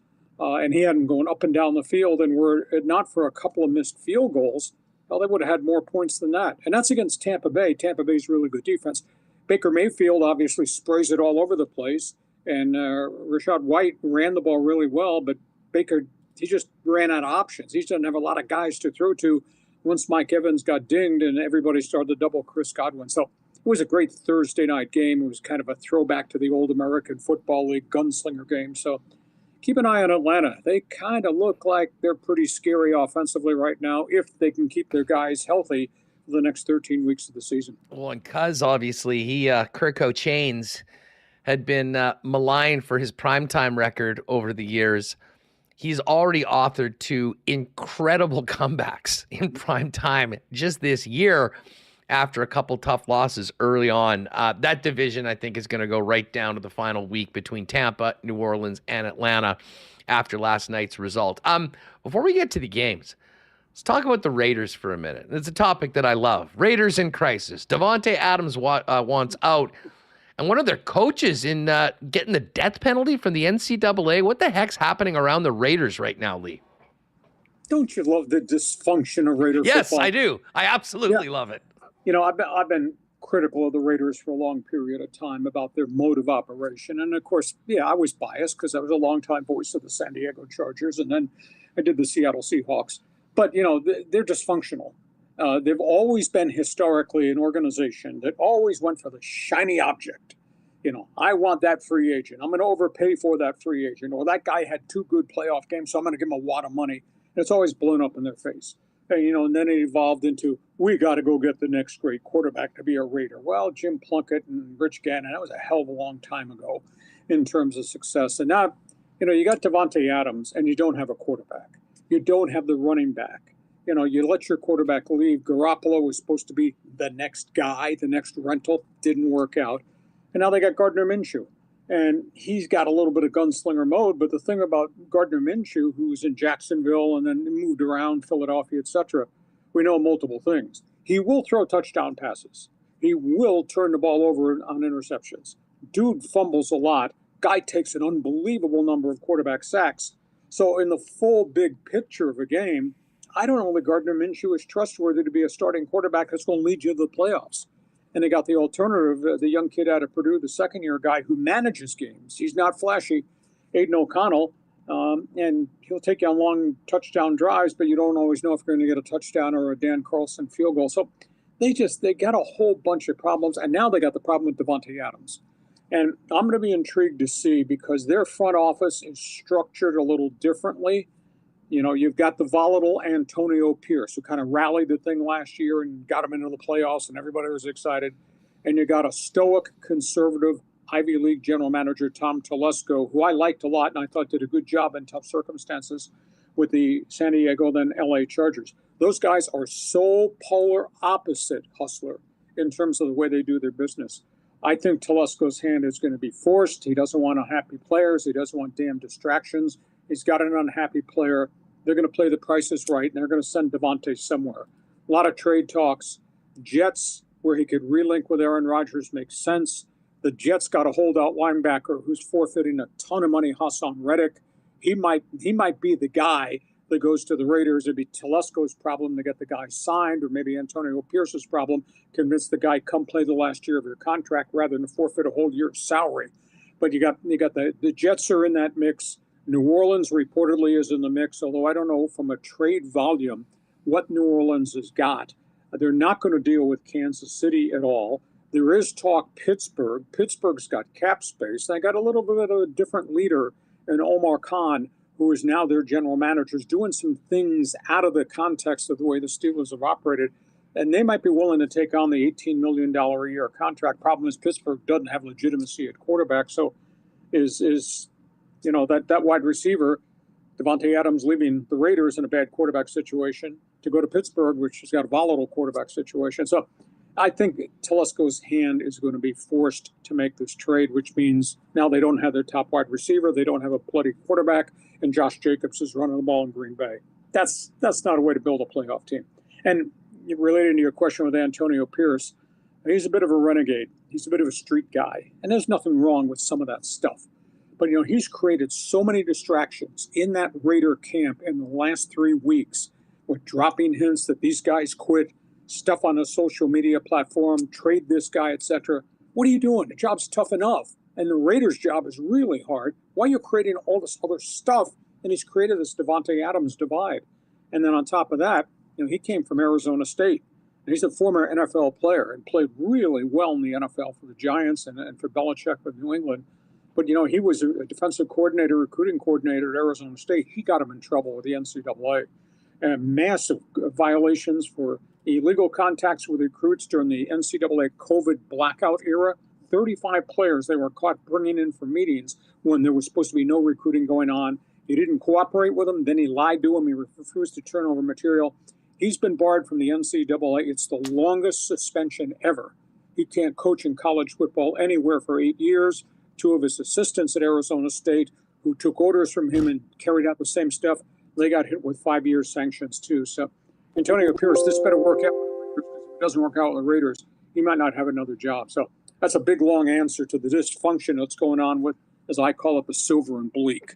I'll tell you what, Davante Adams would look great in red with the Chiefs, who've got a... Not within the division, though. Well, I was just about to say, I'm with you. There is no way the Raiders do the Chiefs a favor and hand them over Davante Adams. So where does Kansas City go? If you gave the silver and bleak Patrick Mahomes, yeah, they'd return the phone call. Don't think he's on the table. Where do you think Brett Veach turns to, though, to try to solidify that receiver position with Rashee Rice out for a considerable amount of time, if not the entire season? And then prior to that, Hollywood Brown, having gone down in preseason camp and having surgery, he's gone. So right now they got pedestrian wide receivers, J.J. Schuster-Smith, the young kid Xavier Worthy, who has got unbelievable Olympic track speed and can catch balls, but hasn't done all the other things receivers need to do, including showing he can get pounded running crossing routes. They haven't devised that stuff for him yet. That being said, the history of Veach and Reed is they always hit the right button when it comes to renting a guy they acquire, a street free agent who might be a plug-in for a year or two. You look at the wide receiver groups they've had in the last couple of years, Hustler, led by J.J. Schuster-Smith, those guys were pretty damn productive. And they brought Mecole Hardman back, and he did the same thing. The name that I keep hearing is DeAndre Hopkins. Has had a tremendous career in the league, and he's got a lot of miles on him. And he might well be the guy they can get at probably an affordable price, maybe a third or a fourth round draft pick. They got cap space in Kansas City. They could bring him on. This is his final year of his current contract. But that's the kind of receivers that maybe gets a breath of fresh air, a new lease on life, in a great situation in Kansas City. But it's going to have to be somebody who's been productive in the past. I don't think they're going to get some young guy to develop. They want a guy that can be a 1-year rental or 2-year rental and prove out to be a good player. But they're going to make a deal. Trade deadline is November 5th, so Devontae Adams will have a change of address there. Hopkins might have a change of address too. For those of us that spent our first overall fantasy pick on Christian McCaffrey, how freaked out should we be right now? Is there any good news or any new news on McCaffrey, who has yet to see the field this year for the 49ers? They're concerned. He's got, they don't want to call it chronic, but he's got issues with a calf and an Achilles. Actually, he's had issues with both legs with calves, but this one issue with this calf. He led McCaffrey with team's permission to go to Germany, and he went to see specialists who treat Olympic athletes and have treated a lot of NBA players who've had Achilles and calf problems. He's gotten a stem cell injection. He's gotten a plasma platelet injection. Now, once you get those injections, it takes anywhere from 2 to 4 weeks before you can get back to cardiovascular workouts, etc. And a lot of times these injections have worked. It's a specialized clinic in Germany. A bunch of U.S. guys and a lot of Euro soccer stars have gone too. So he had the inner workings and the right contacts to make this happen with the blessing of the 49ers. But it could be another 4 weeks. And, you take that and then you complicate it with a whole bunch of other guys that are really dinged up. George Kittle is playing hurt. Obviously, they've had problems at wide receiver. Brandon Ayuk, he's not contributed. He's not earning his money after all the junk that happened in the offseason. So I don't think we're going to see McCaffrey. They kind of stumbled upon a young, tough guy running back has had 300-yard games for them so far. That'd be interesting to see if Jake Mason can continue to play at that level. Purdy's playing really well. Brock Purdy's just airing it out. And if they have to be one dimension, I think Purdy will be able to get the job done. But Frisco, they got an awful lot of guys dinged up. And, I would, if you're asking me, pinpoint a spot in the calendar, I bet he's not back till mid-November because they've got to be very cautious once they get him back onto the practice field that there's no more setbacks after he had the injections.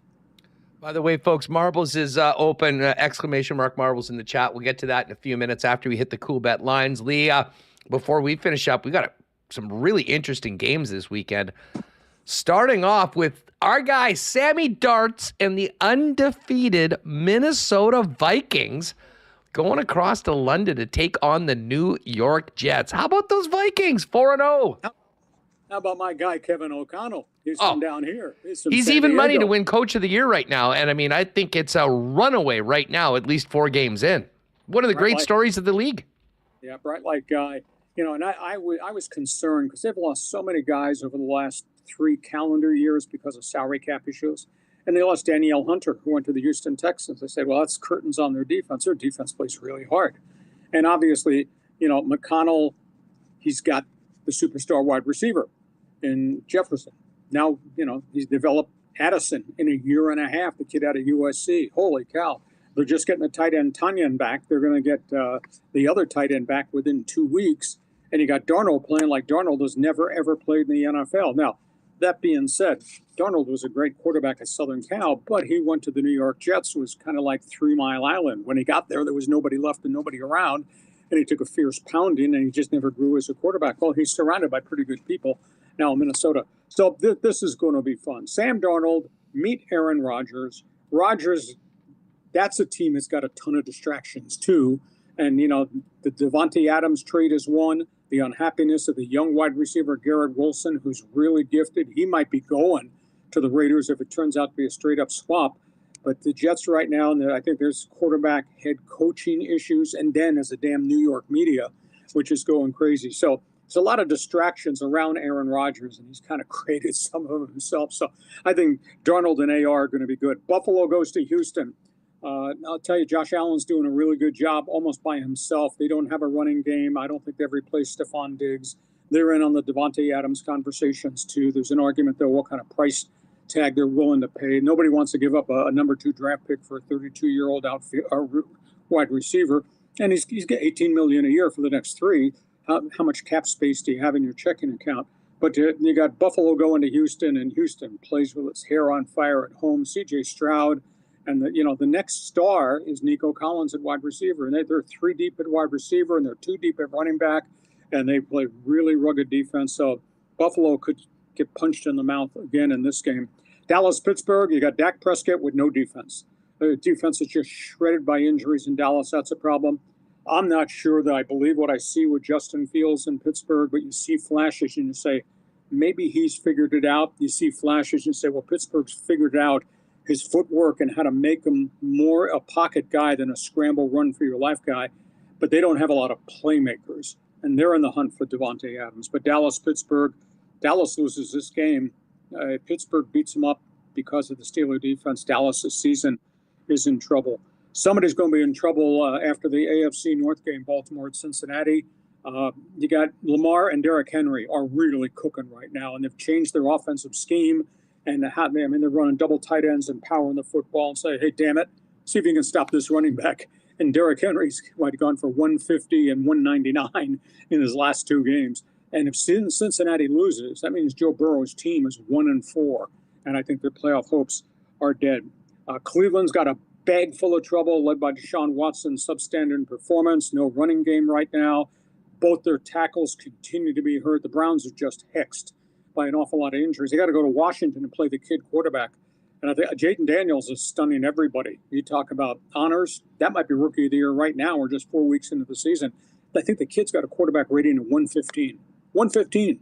My only gripe, he runs the ball too much, moves the pocket too much. He's going to get maimed doing it that way.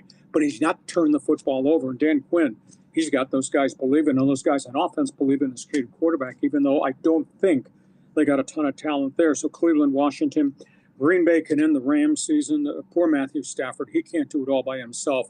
They're so beat up around him, and he's starting to take an awful lot of shots, which means next shot could put him out. And the Packers with either Love or obviously Malik Willis playing pretty good offensively at quarterback. And then you got the Raiders in Denver. I've seen a lot of football. You and I have talked a lot of football over the years, and of course I broadcast a lot of NFL football. Hustler, I've never seen this. Starting quarterback of the Broncos last Sunday at halftime, -7 yards passing. That's not quarterback sacks. That was, he couldn't find receivers, so it was always dumping out in the flat. It was check down time, -7 passing. And Bo Nix finished the game, get this, I think he was 12 for 25 for 60.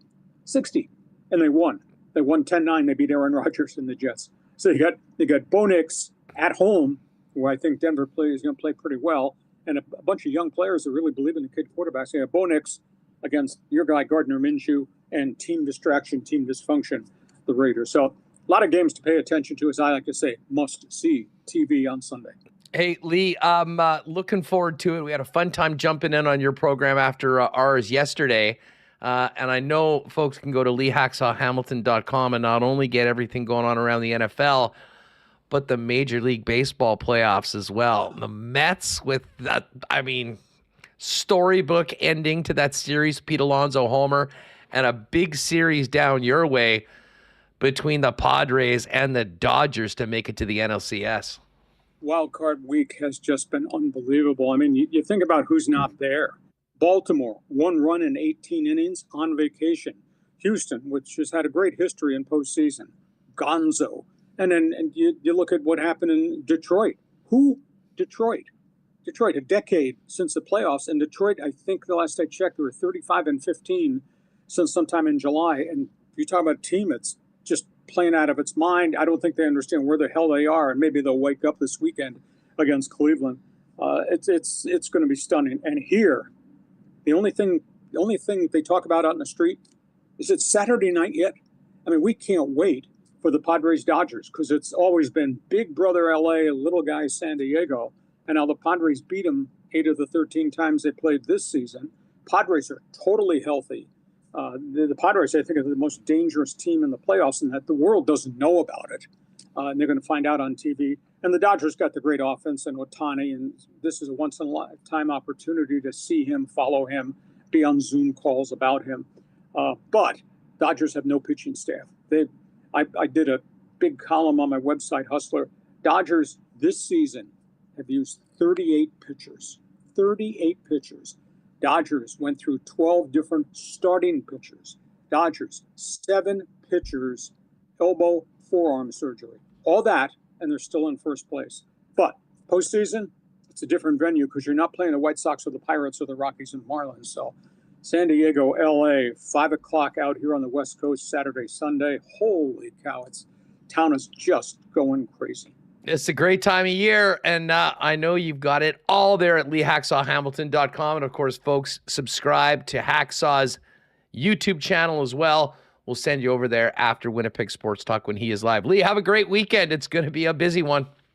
I'll be at my cottage next week in the Northern Adirondacks where it's 38 degrees, but we'll probably do this outside, and I'll be wearing a hoodie and a ski hat. It'll be cold, but there'll be a lot to talk about. Have a great holiday. Nice chat with you, Hustler. Thanks so much. There it is, Lee Hacksaw Hamilton. And again, the website is LeeHacksawHamilton.com. All right, last call for marbles.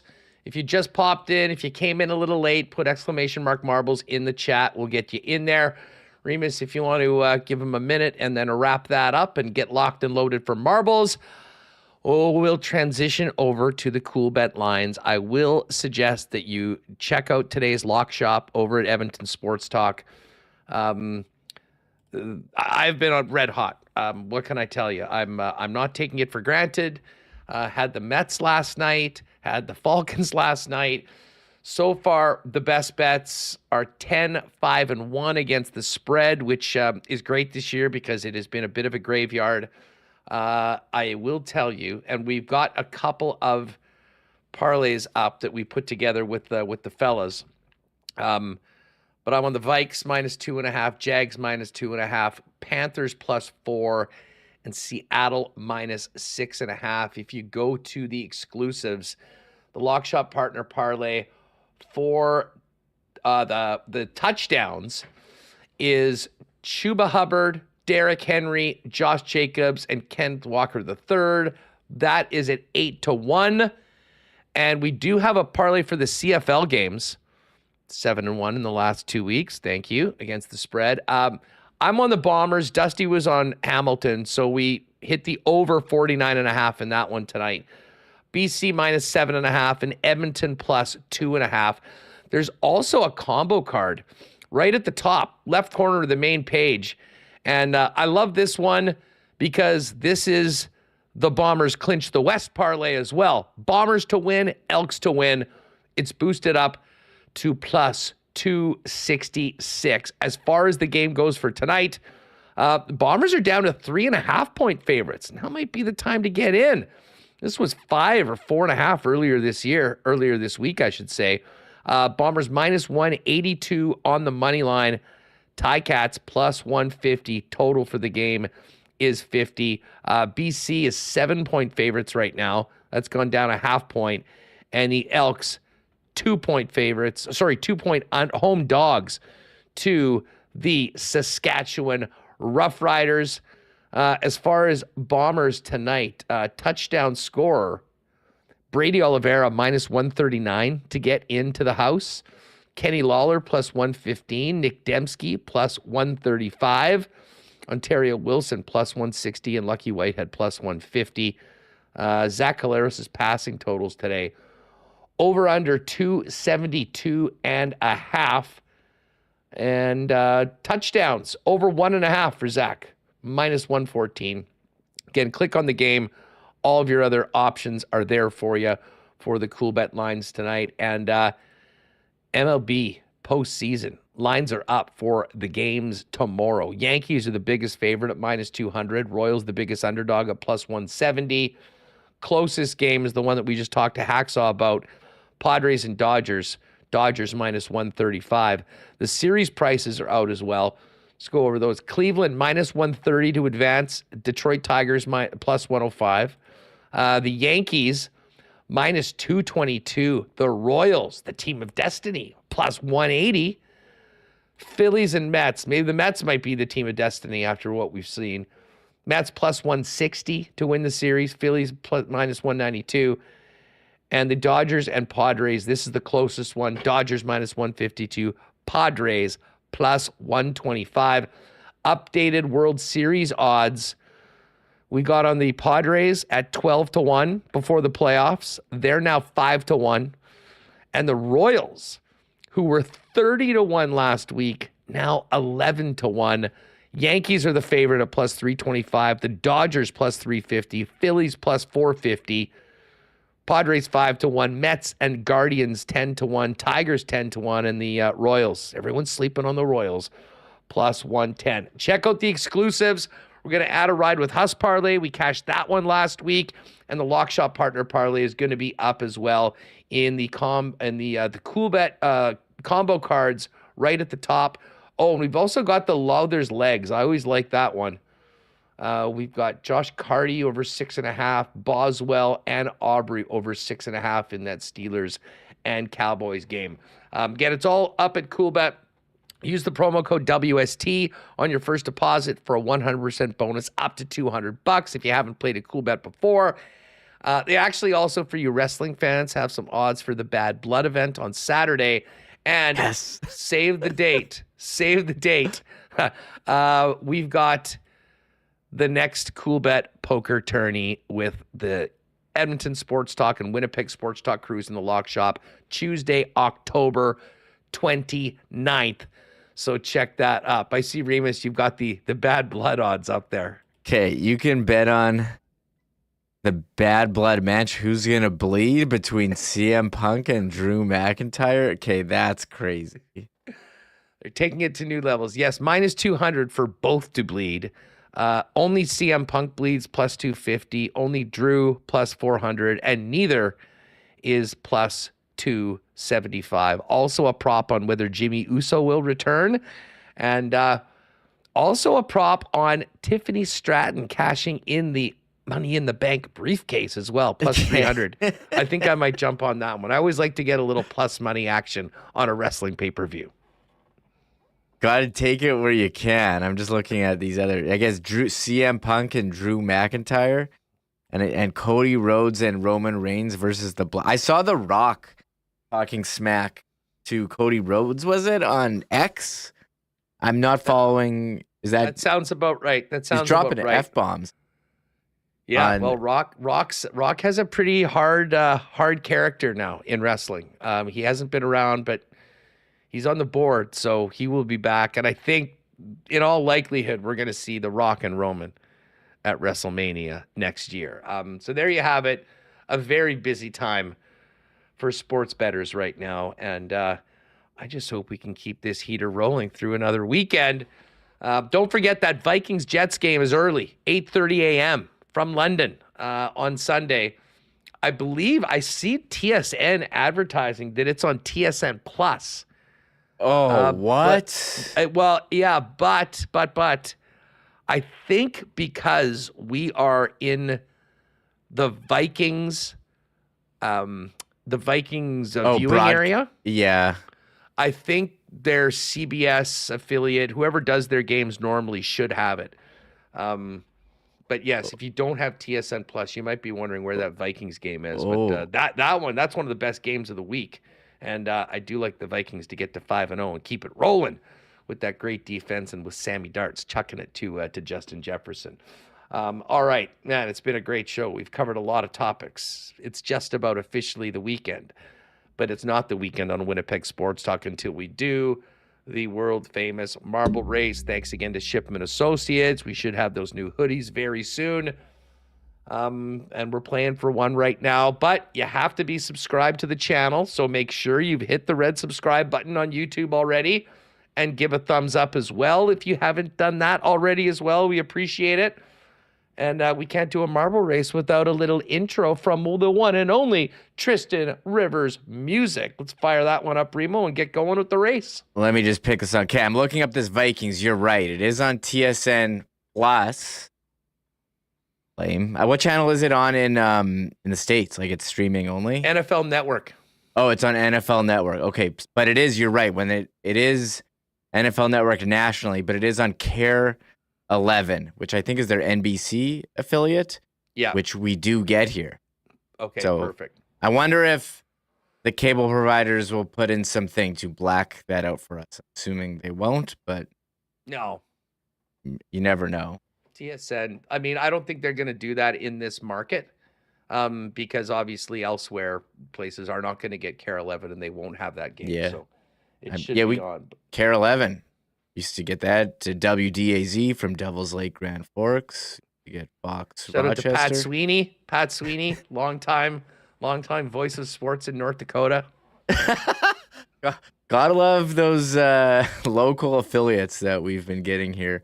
Which one should I pick? Which song? Which one are you in the mood for? I don't know. Maybe the DK? original. Sure. Here. Let's do it.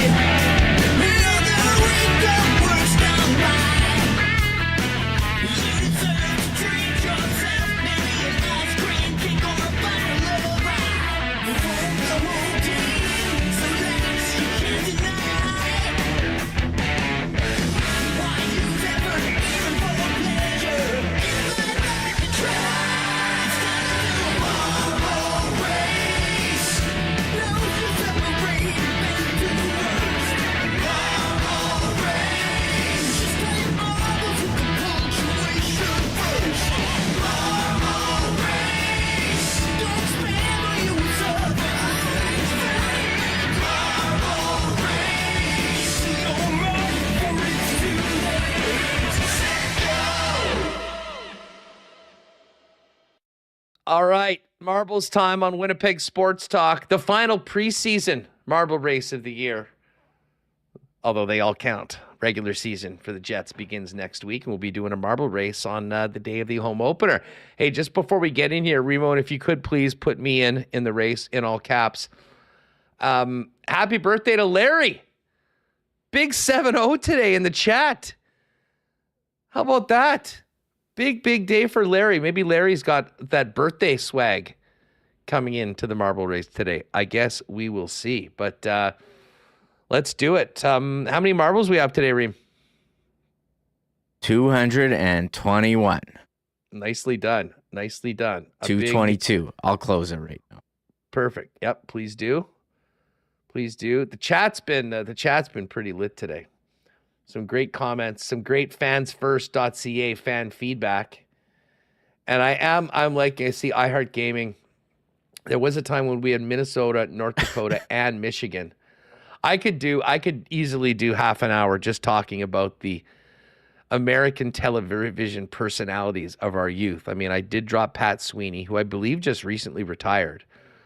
There was the WDAZ weather specialist, John Wheeler, as well. Really did like him. But I think the guys I remember the most were like when I was kids, the WDIV, Detroit guys, Bernie Smilovitz, my all-time favorite, Van Earl Wright, who coined the old take it deep over the wall to left field. Van Earl actually has a wild story. He ended up, I don't know what happened, whether it was marriage problems or what, but he ended up having some addiction issues. He cleaned himself up, and he's now a caddy at one of the top courses in America. Just loves being on the golf course right now. Saw a very interesting article on Van Earl as of late. So Fred Hickman as well. And then Hickman, I think, then was on CNN with Vince Cellini, and Van Earl Wright ended up going to CNN when they started out. They had that 30-minute sports show each and every night that no longer exists. Anyways, let's do this. Where are we going today? Yeah, looked up a good one. Now I'm on the Wikipedia channel. Has list of United States television stations available in Canada, and went down this rabbit hole. You know the one that we maybe still get, I'm not sure. What's our Fox affiliate now? Is it still that Rochester station? We used to get Rochester. I don't know. I think they've changed With it the ads for Jim the Hammer Shapiro. I found out hanging out with Mayo and Tim and those dudes last weekend in Montreal that Halifax also gets that Rochester station.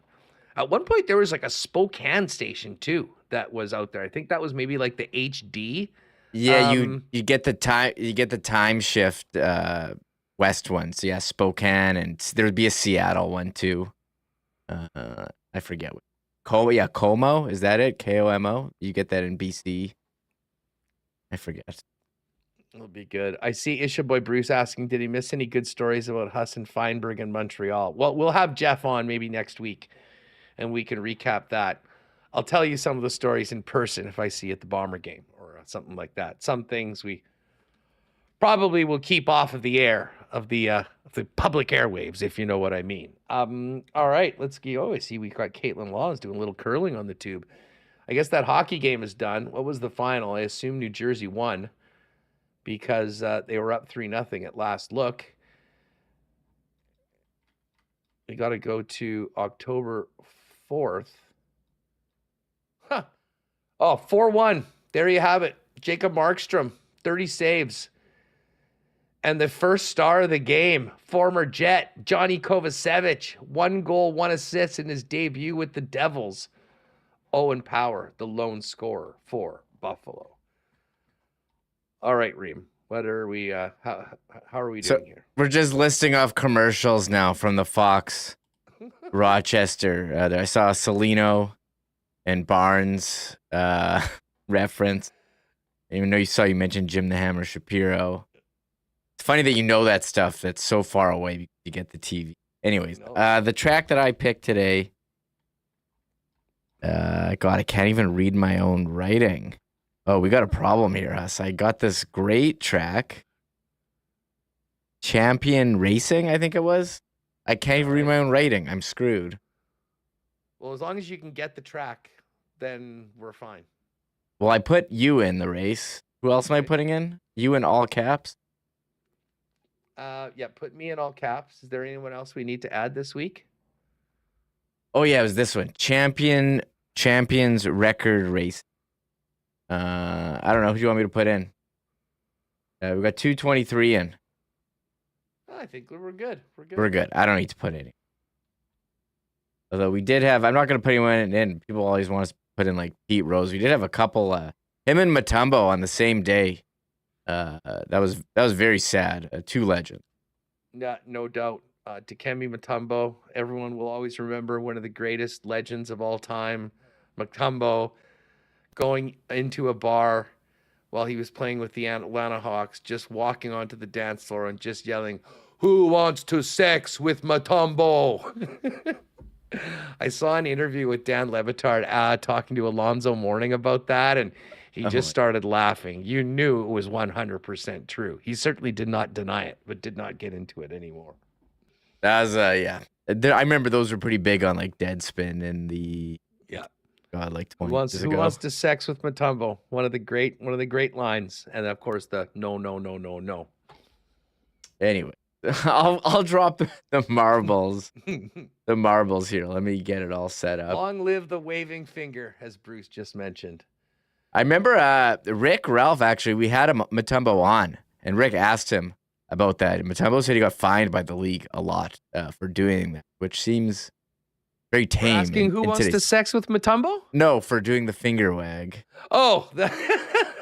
Said he paid a lot of his own money to the league. Listen, they did it. All right, here we are. The Champions Record Rocking. Another brand new track. It's pretty sick. I tested neon it in the background. It good. It has been tested. We've got over 200 marbles here. Again, hit that subscribe button if you have not already.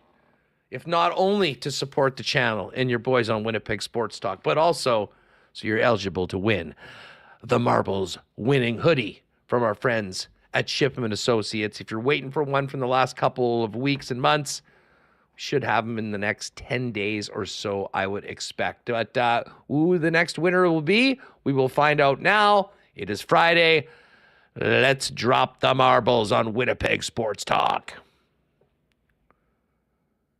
All right. I always like the Plinko style starts. It is anybody's race right now. There's been no one that has separated themselves. I see Cowboy with a nice start. Cowboy has been with us in the lock shop, and I think he's had a few nice wins as of late during this hot streak. Tony Pop looking pretty good. Farmer Brain. Mary Jane's in the mix. Rick Stokely, Uncle Dizzo as well. This is weird where you kind of go backwards and then forwards again. But who do we got? Farmer Brain, Mary Jane, Steph R. CFL OG in the mix. Oh, little loop-de-loop. Shades of those roller coasters from Busch Gardens back in the day. Now, where did everyone else go? Okay, here we go. Steph, Mary Jane, and Farmer Brain still right now in the mix. Anyone's race, though, right now. What's going on in I always here? love being, I don't know, maybe it's like a tight corkscrew. Oh, we're starting to get some people being shot out. Jason Moran, 74, has a little bit of a lead. Big Daddy Brent's in there. Nicole J, Ben Tom. Great choice of a track today, Remo. Man, I had to go through a couple until I found this one. Jason is sort of stopped right now, although so is everybody else. They're all packing up. And it now opens up, and everyone is chasing Jason, who's got a slight lead, and there's about 200 people right on his ass. Who's going up first? BMB and Nicole J. A few people still hanging around a little later on. Oh, Duck Dad. Could Duck Dad be the first ever EST winner? I don't think we have had. Oh, and Big Uke is in there too. Wow, a couple ESTers are performing quite well today. We appreciate the support from all the Edmonton Sports Talk crew. Johnny Bender right now. Someone might, you could be, well, Johnny Bender, a great handle. Probably should call a couple of my friends Johnny Bender that I might be dealing with over the course of the weekend. Johnny Bender just got passed, though, but is still in front, actually, and it is anyone's race. This is so close. Very cool track, Remis. This is a good one. All right, it seems like we're getting close. All right, we're getting into these two orbs. Everybody on the one side. I don't really recall that. You're going to have like 150 marbles in this thing right now. Who is going to get out first? We will see. Anybody's race right now in the champion racing record, I think this one is called. Ooh, Rob Pepper and Mikey B coming out first. Russ Lowen in the mix. But Rob Pepper getting thrown up to the top. Will it be Rob? Rob Pepper, all caps. Who's behind him? Russ Lowen. Rob Pepper is stalled now. Cowboy. Jet, this is one of the great entrants of all time. Who's it going to be? Oh, my God. Who won? Choices TK. Choices TK. We have to do this. This is track. Star this track, Remis. I got to raise this down. Track was amazing. Unbelievable. There were so many lead changes there over the course of this entire race. But Choice STK or Choices TK is your winner today. Rebecca Riley, Jets number 1, Rob Pepper and Rick Fair rounded out the top 5. Kelsey Walsh, Robert Swanson, Felix Petkow, Walk with Vince, and Velveeta, the top 10 for today. Looks like a couple of individuals, Antoine Gannett and Moose 3, just got burned and are done. And just about, I think those were the only 2 eliminations, too, that were just too slow. It's another good one if we ever need to use a track to, pick draft order or something like that. All right, we just went through the top 10. Let's continue down. John D at 12. Cowboy, strong performance. Cowboy is always a contender in these marble races, it seems. CFL 60 OG. Tristan Rivers Music, nicely done at 18th. We got Jared Hill, Scott Westman, strong performance, Scott. Spency 5, Sensi, Russ Lowen. There's Candace Jane as well. Big Daddy Brent, Manny Fran, T. Will, top 40, not bad. There's the Gitch, Sean Lichka, 40th, quite good. Julian Labossiere, Kevin Kowalik. There's Michael Sofer, former ENC trivia legend, part of Vibraslap, their team. There's Brant Batters. That's the one. Amanda, always a contender. Maybe we'll see it tonight, Amanda. You know where. There's Alana Sutton. Hustler, 69. Nice. Oh, my God. Perfect. And I see, and just ahead of my pals Ross and Bozeman, where we bet every week. 79 for Ross, 80 for Bozeman. Chalk one up for the Huss fellas. Put it on the spreadsheet, Boozer. So there's Spency, Gene Okerlund, not bad. There's Matt Hyman. Wicked John, in all caps. TTT Bone.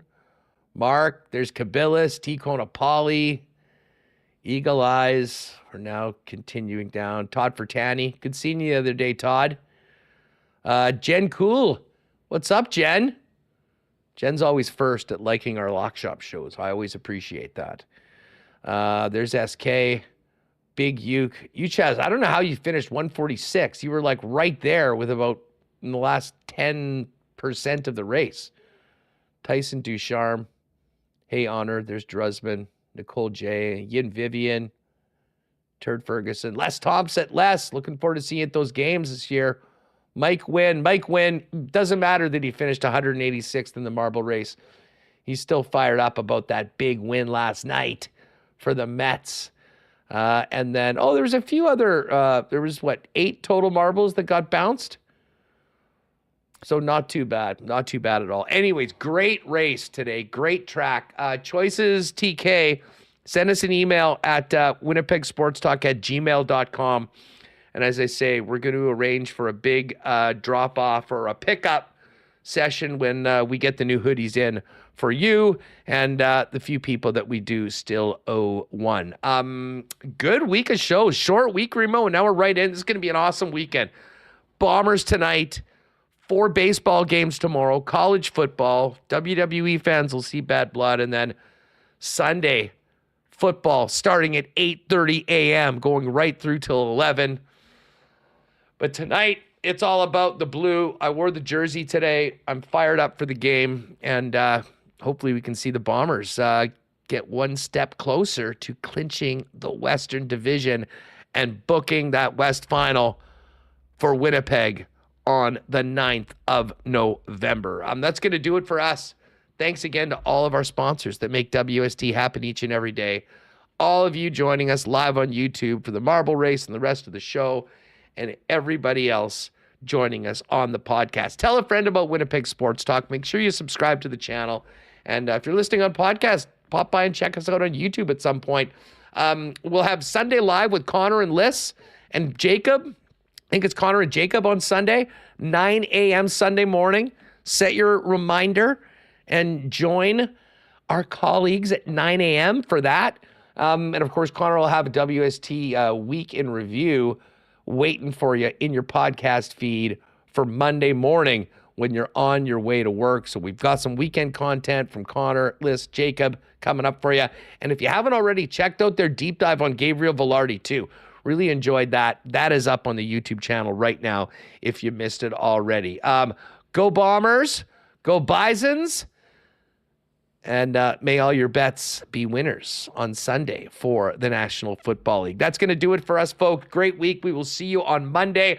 But again, 9 a.m. Sunday morning right here on Winnipeg Sports Talk, the latest edition of WST Sunday Live, looking ahead to the Jets opening week and discussing the roster and much more with Connor Rabchak. That's going to do it for us. We will see you Monday, 1 p.m. right here on Winnipeg Sports Talk. Oh, my God! Oh! Shut it down! Let's go home! Thanks for tuning in to Winnipeg Sports Talk Daily. Make sure to subscribe on YouTube and your favorite podcast feed at winnipegsportstalk.com.